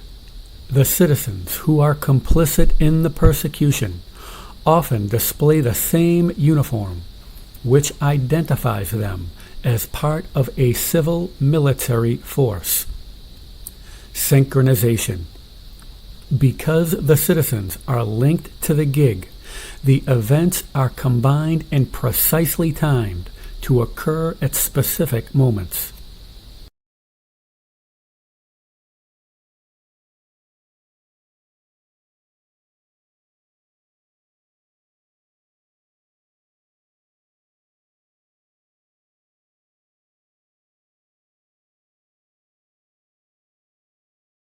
Although persecution in some form goes back millennia, this modern version has existed for about 100 years. Those overseeing it have had decades to perfect it. Now it is completely established worldwide. When viewing my recordings in this series, you may not always agree that some events are attacks that I describe as such, and others you may think are questionable. However, often you will see examples that I believe most logical people would consider to be evidence of the involvement of a large number of citizens in acts of persecution. When that happens, it will be my view that those attacking me are consciously under the system's control. If it is also yours, then you may wonder how so many people could have allowed themselves to be merged into a malignant legion. If what we are led to believe about the common person and independent societal groups are correct, then this should not exist. If it does, then our understanding of these things must be lacking.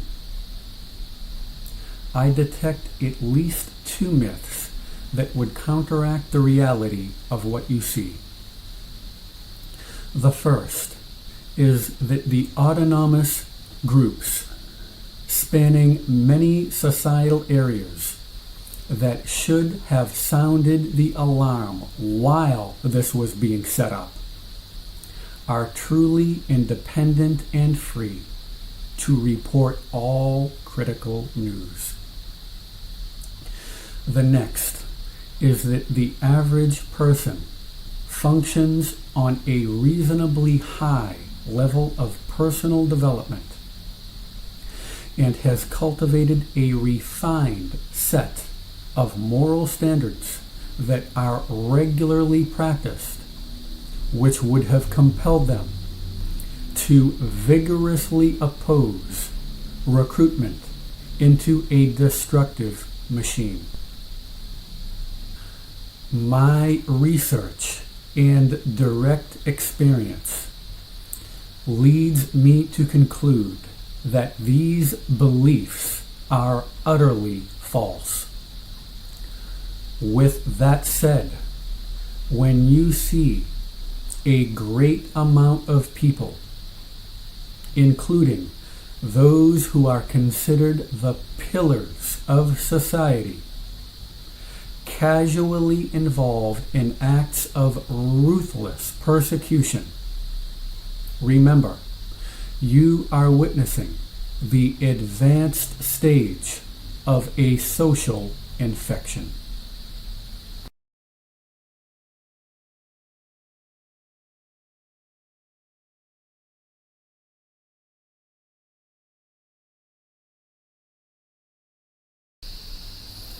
Hello, my name is Mark Rich. In my books, videos, and reports, I revealed the existence of a worldwide unconventional warfare campaign directed by a pathological faction composed of think tanks and satanic cults that uses a host nation's civil military infrastructure to attack specific people on the neighborhood level.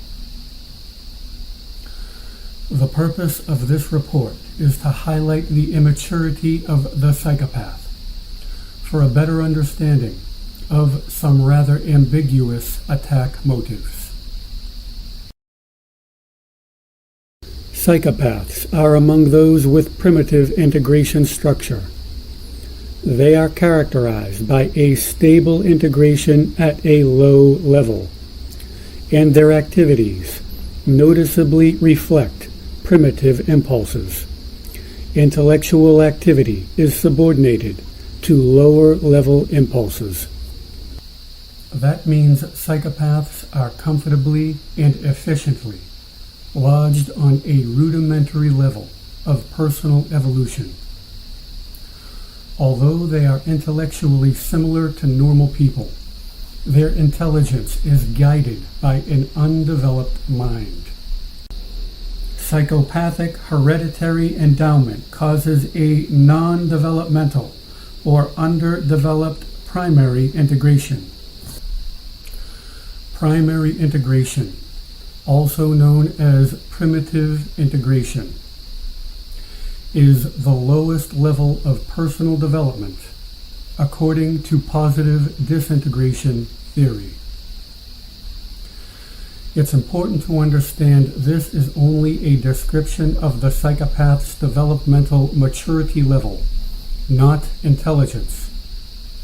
This is not about intelligence or socio-economic factors, nor does it pertain to their level of education, what they do for work, how they dress, where they live, their affiliations, etc.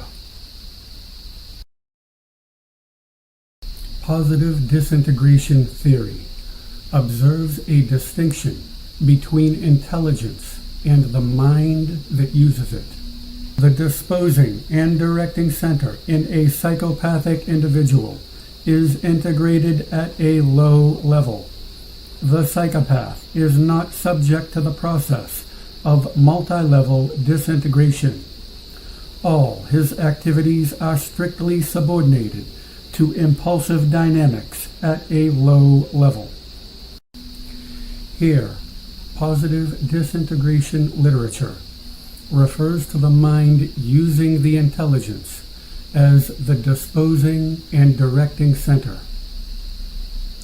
multi-level disintegration, that is advanced personal evolution, is not within the psychopath's developmental potential. The disposing and directing center guiding all the psychopath's activities consists of primitive impulses to which the intelligence is subordinated as an instrumental adjunct, permitting absolutely no transformation. So according to developmental theory, the intelligence of a psychopath is under the control of a primitive mind. Some confusion that may prevent us from recognizing the crude level on which the psychopath functions includes an alleged paradox concerning maturity and intelligence, as well as a facade. Regarding the facade, unless you know what to look for, you may not observe them in their true form because you will be interacting with their mask. Next, a presumed obscurity concerning intelligence and maturity. It's taken for granted that if you are intelligent, then you have also attained a minimal level of maturity. In reality, these are two distinct personality traits that can and often do develop independently. Opinions vary regarding what constitutes intelligence. In addition, rather than maturity, some may use terms such as morals, spirituality, ethics, light quotient, evolution, frequency, vibration, etc. In this context, the labels are not so important, because my goal is to emphasize the difference between these two. For the sake of this report, I'll just call them intelligence and maturity. There are other developmental criteria that could be included to form an overall image of a personality. Again, to keep things simple, I've just included these two. In the literature, this personality offset is referred to as disproportionate development or asynchronous development. There can be a colossal difference between these. Eventually, this difference may be harmonized with normal people. With psychopaths, however, it isn't. Throughout their existence, there remains a significant gap between intelligence and maturity. The psychopath's level of consciousness is defined by egocentrism and narcissism.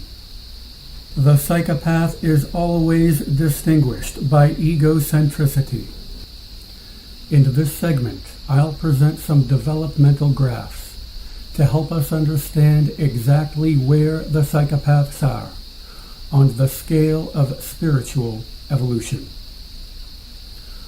First, Polish psychologist Dr. Kazimierz Dabrowski's theory of positive disintegration. This includes 5 levels. The rank of the psychopath is level 1 primary integration, also known as primitive integration. A person functioning on this level is characterized by selfishness, egocentrism, craving for power, security, and financial gain, with a notable absence of morals. This is a rigid structure on the lowest possible level of evolution, underneath the average person. Primary integration, says Dabrowski, is comparable to Dr. Lawrence Kohlberg's Level 1 pre-conventional morality.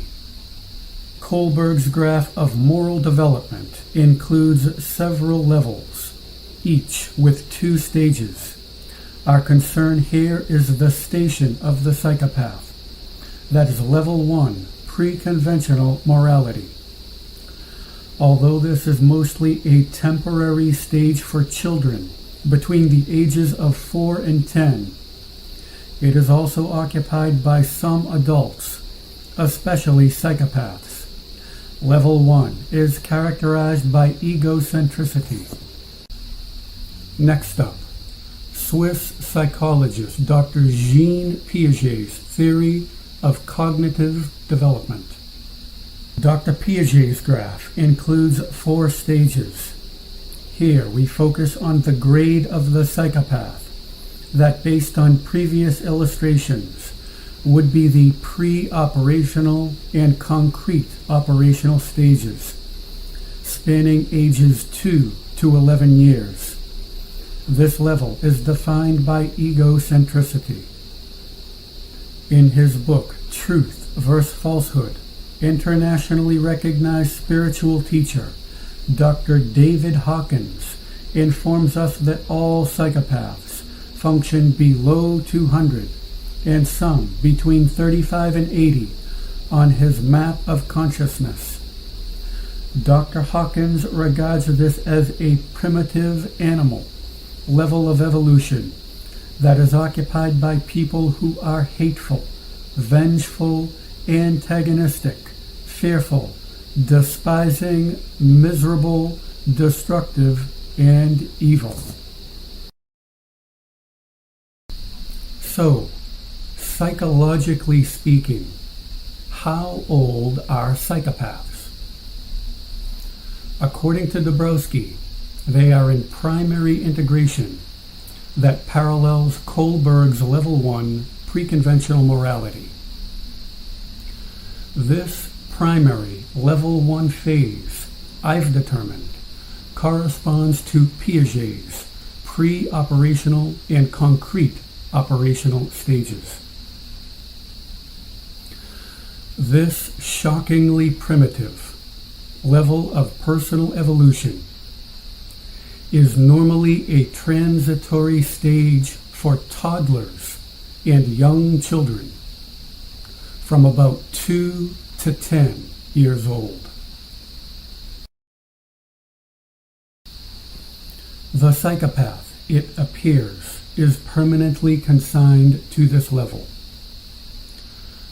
Political ponerology author Dr. Andrew Lobachowski informed us that high-level emotions, including love, empathy, guilt, and shame, are necessary for personal growth. The psychopath does not have access to these emotions. While normal children undergo a maturing process, psychopaths create masks. They also learn to recognize each other at an early age, and some form active networks to further their anti-human agendas. The evolution of their consciousness is primitive and seems to be stopped at the predatory animal level. Although they grow physically and intellectually, they are usually consigned to this pre-operational, pre-conventional stage. No high-level emotions equals no self-reflection. And no self-reflection means no moral, psychological, or spiritual growth. Psychopathy, representing integration of mental functions on the lowest level of development, where higher feelings are absent and intelligence is subsumed under low-level instincts, precludes development and is contrary to mental health. Although some claim psychopaths can mature in certain environments, that's uncommon. For the most part, they are stuck in primary integration. That's it. That's as far as they usually get. Once again, this has absolutely nothing to do with intelligence. You can be a sustained developmental failure and be a genius. In fact, from this primitive level, you can be running a corporation or a nation. Instead of self-reflection, psychopaths carry out ego maintenance in the form of an attack cycle, also known as manipulative cycling. During the attack, they attempt to devalue those who are perceived as threats to their existence. According to American psychiatrist Hervey Cleckley, psychopaths are emotionally immature people who will lie, cheat, steal, antagonize, and mock for no particular reason. So this is goal-oriented and non-goal-oriented attack. Non-goal-oriented means from the perspective of a rational person, the psychopath has gained nothing of obvious value from their attack. In reality, they have gained something. Having fooled or harmed you, they rejoice in a type of mini celebration. They especially hate and envy people who are superior to them. According to Dr. Reed Malloy, author of The Psychopathic Mind, the attack cycle is driven by this unconscious envy and hatred.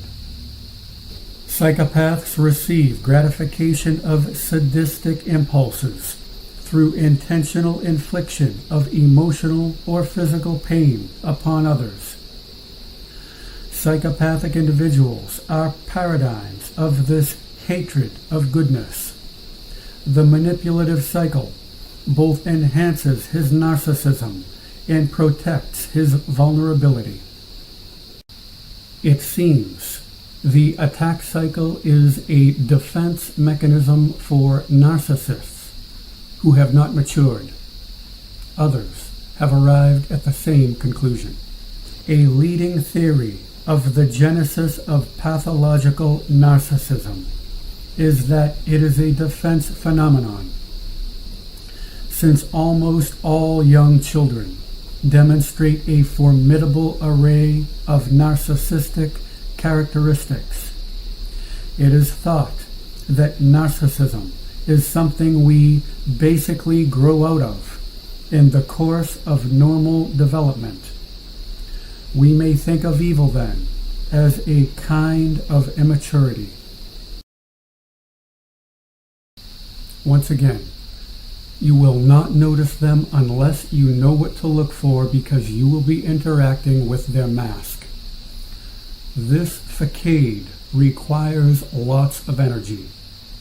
They have to rest, and when they do, they express their actual form. Therefore, people who are around them during those times are in a position to give us a glimpse in back of their mask. These people include co-workers and recipients of their attacks. What do they notice? They observe the true level of development on which the psychopath functions. Specifically, they will observe the characteristics of a person in the pre-operational, pre-conventional stage. These are basically some of the signs and symptoms of psychopathy, including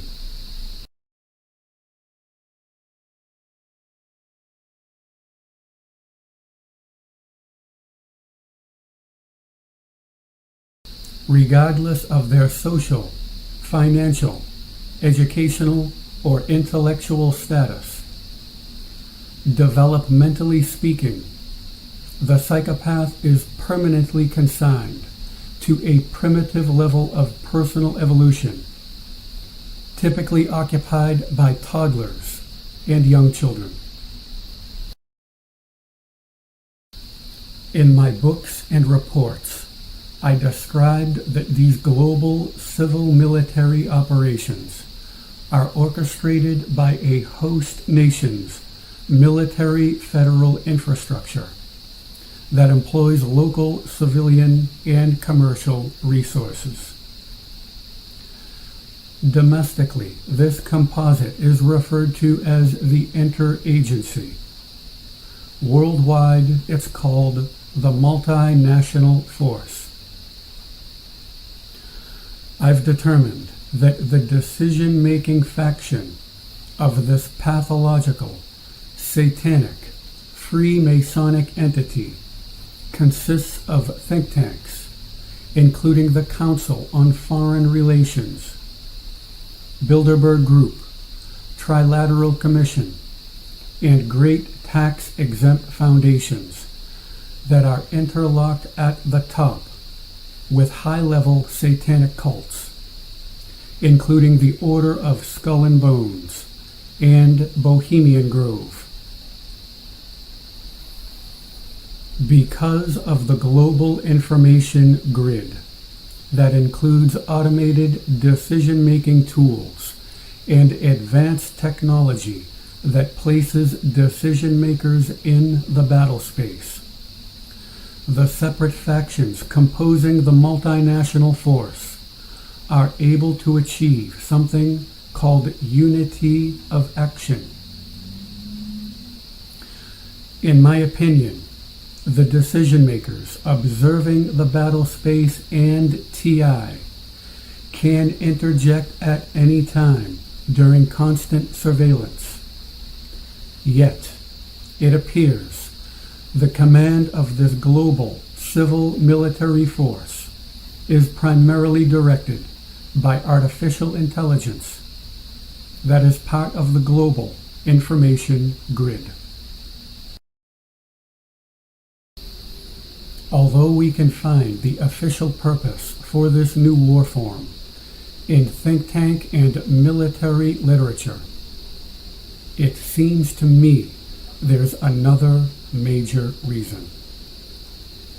Dr. Andrew Lobachowski informed us in his book, Political Ponerology, a science on the nature of evil adjusted for political purposes, that whenever a pathological factor enters the equation, the logic we're using to determine the reason for an event is irrelevant. In other words, in addition to the more obvious factors, we must account for the profile of the psychopath when determining the reason for their behavior. My interpretation of this concept in regard to targeting is this. Influential psychopaths functioning in primary integration would find gratification in using advanced technology and citizens to harm, insult, trick, threaten, antagonize, and mock you during constant surveillance as part of a routine attack cycle.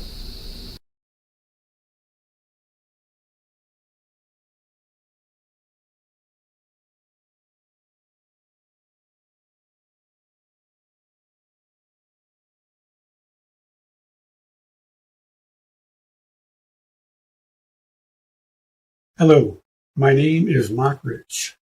The purpose of this report is to explain what I think is the most effective high-level action that those who are interested in freedom can take to implement liberation. I'll explain what I've determined to be the biggest obstacle to liberation, how it impedes any kind of nonviolent direct action, mass movement, legal and civil proceeding, why this obstacle has been so problematic, what might occur if we do not confront it, how we can start the process of removing this obstruction, why the suggested removal method is practical, and what we might expect if this interference is cleared. Supporting data can be found in the description of this video. When forming a plan of action to stop an oppressive force, the more applicable information we can include to broaden our view of the situation, the more precise our plan will be and the better our chances of success. Some data may be so vital to the cause that to exclude it from an evaluation would virtually guarantee failure. One of the most important considerations would be the form of communication used by the oppressors. It would also be logical to determine what percentage of the population is actually or outwardly loyal to them. These factors would be especially important if you suspect that the invaders are using a communications system to directly control part of the population that you are relying on for support during your campaign.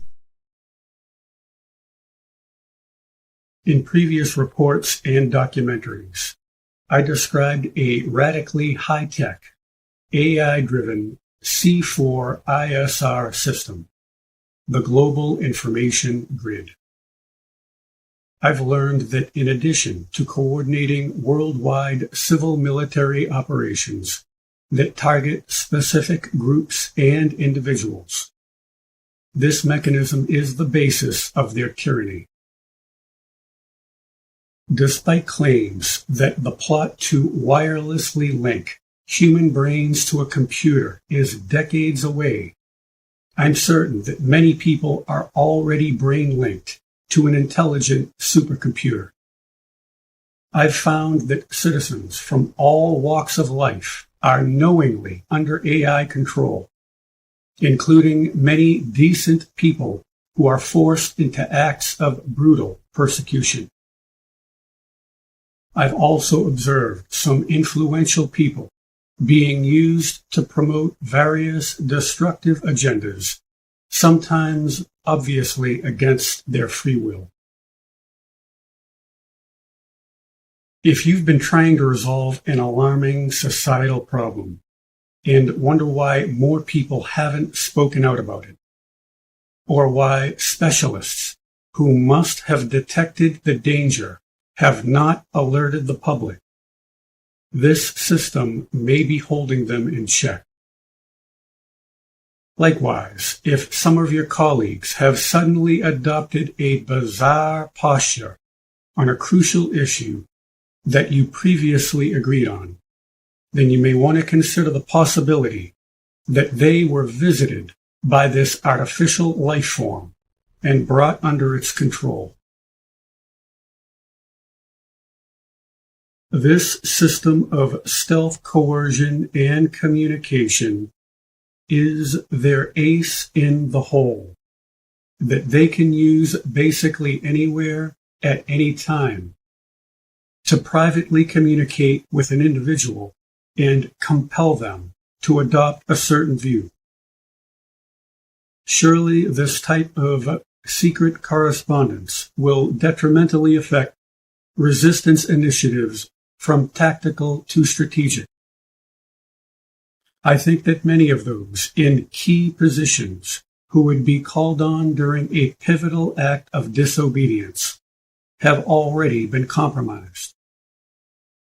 If the major players in such an effort were not consciously under their instantaneous control by way of this mechanism before, then I think they would be quickly snagged prior to any sizable venture that would involve them.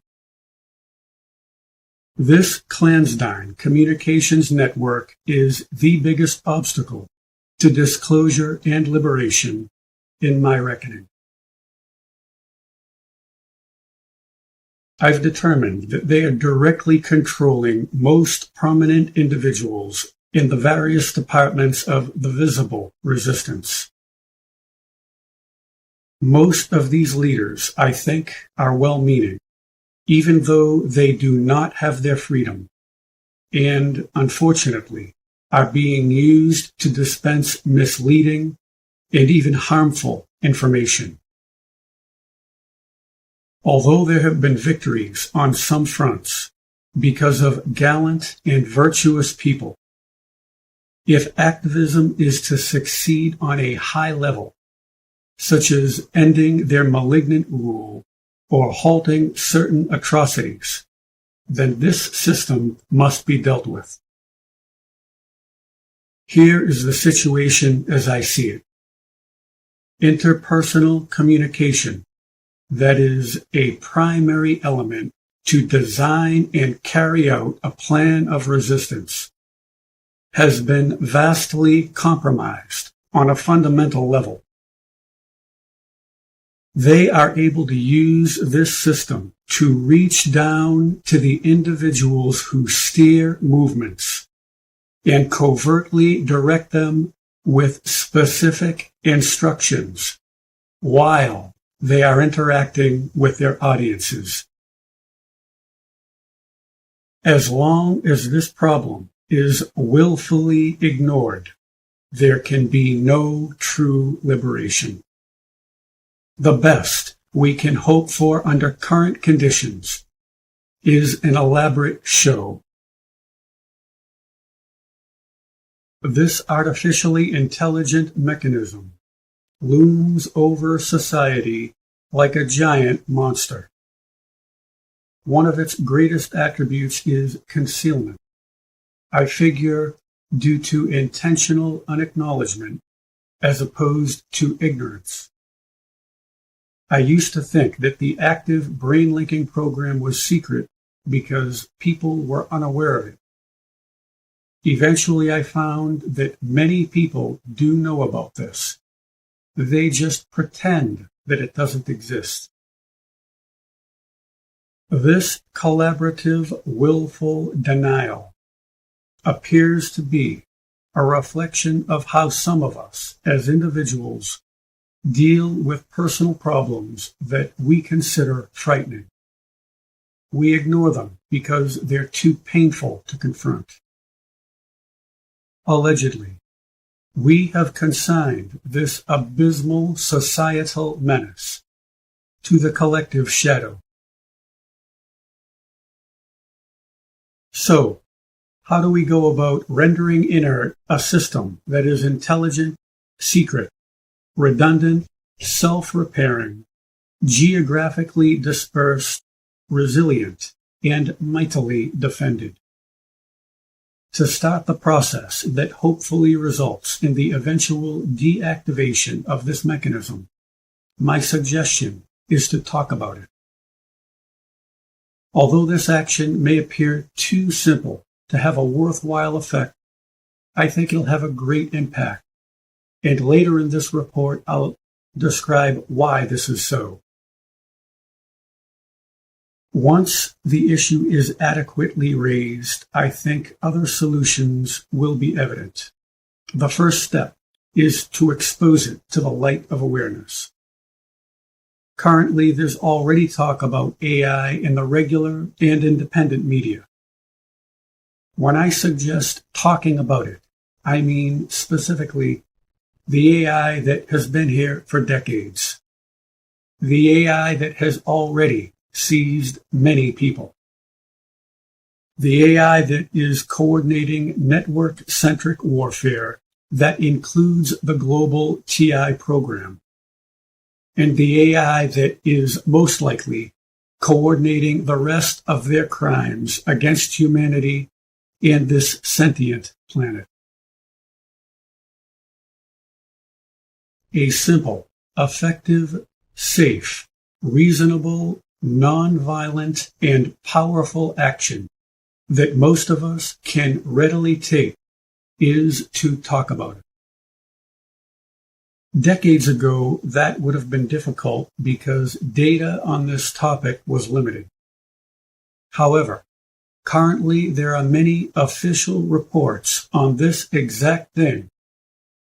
So it's actually easy to logically raise this topic in a variety of forums. Another advantage to this approach is that it can be done virtually anywhere with little preparation. In addition to the constructive results that will be expanded on shortly, talking about it has therapeutic effects. Evil is most tenacious when it is hidden.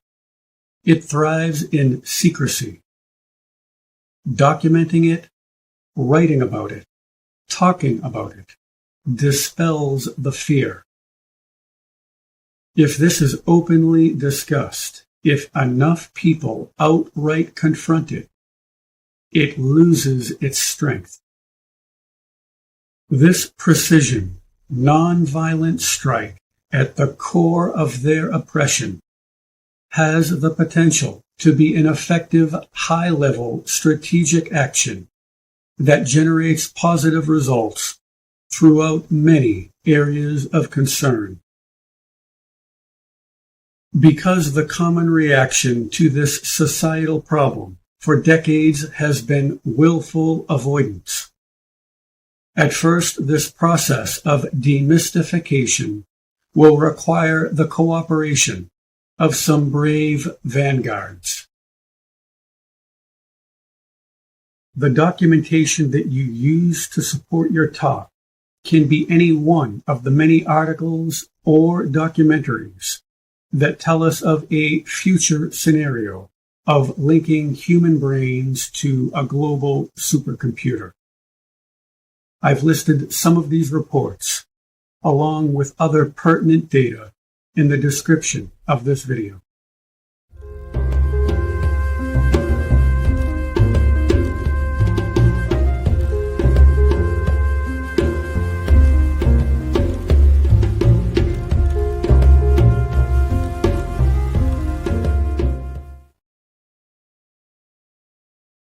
Before I cover talking points, I'd like to briefly speak about an issue that I think many people will encounter. In my opinion, it is understandable if you want to avoid being targeted. So, if you can't bluntly talk about this because you want to keep a low profile, then maybe there's a subtle way for you to broadcast the information without putting yourself in danger. Perhaps you can drop hints or use metaphors. Your expose can be just a sentence or a phrase.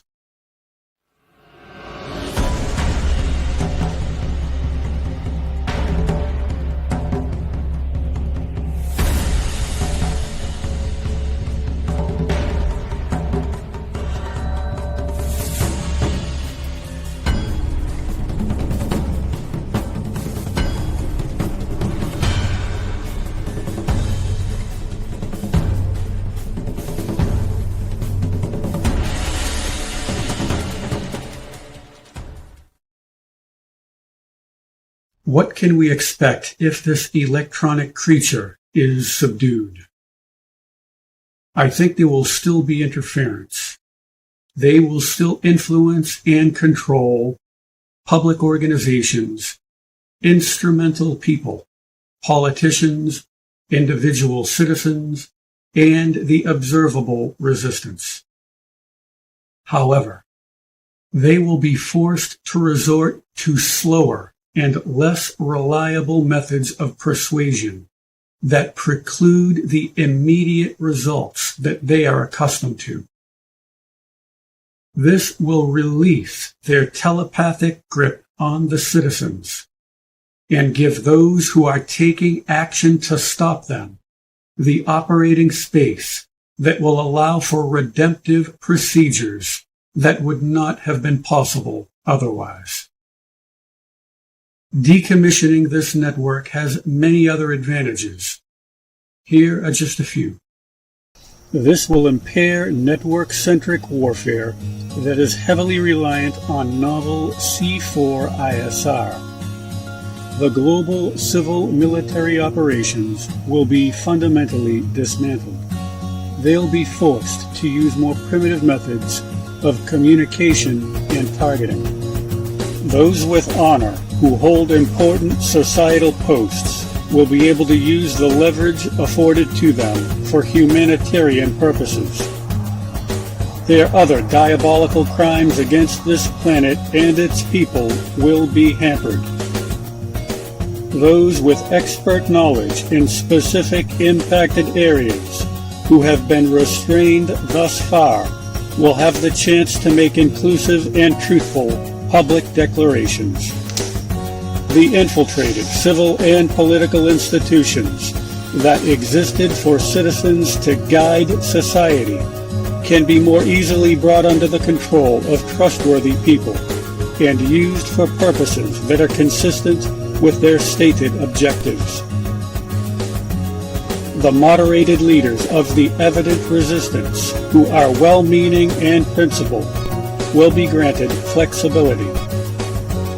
Others who have the potential to make contributions will be able to do so without significant difficulties. The citizens will be liberated. I surmise those who did the persecution and others who were compelled to do things against their codes of conduct will make genuine public announcements on exactly what happened, if they are given the freedom. These people will be some of our greatest advocates. My suggestion to those who are interested in freedom is this. We can activate the process of dismantling the artificially intelligent supercomputer that has captured the citizens and impeded liberation by openly talking about its firmly established telepathic communications faculty. Thank you.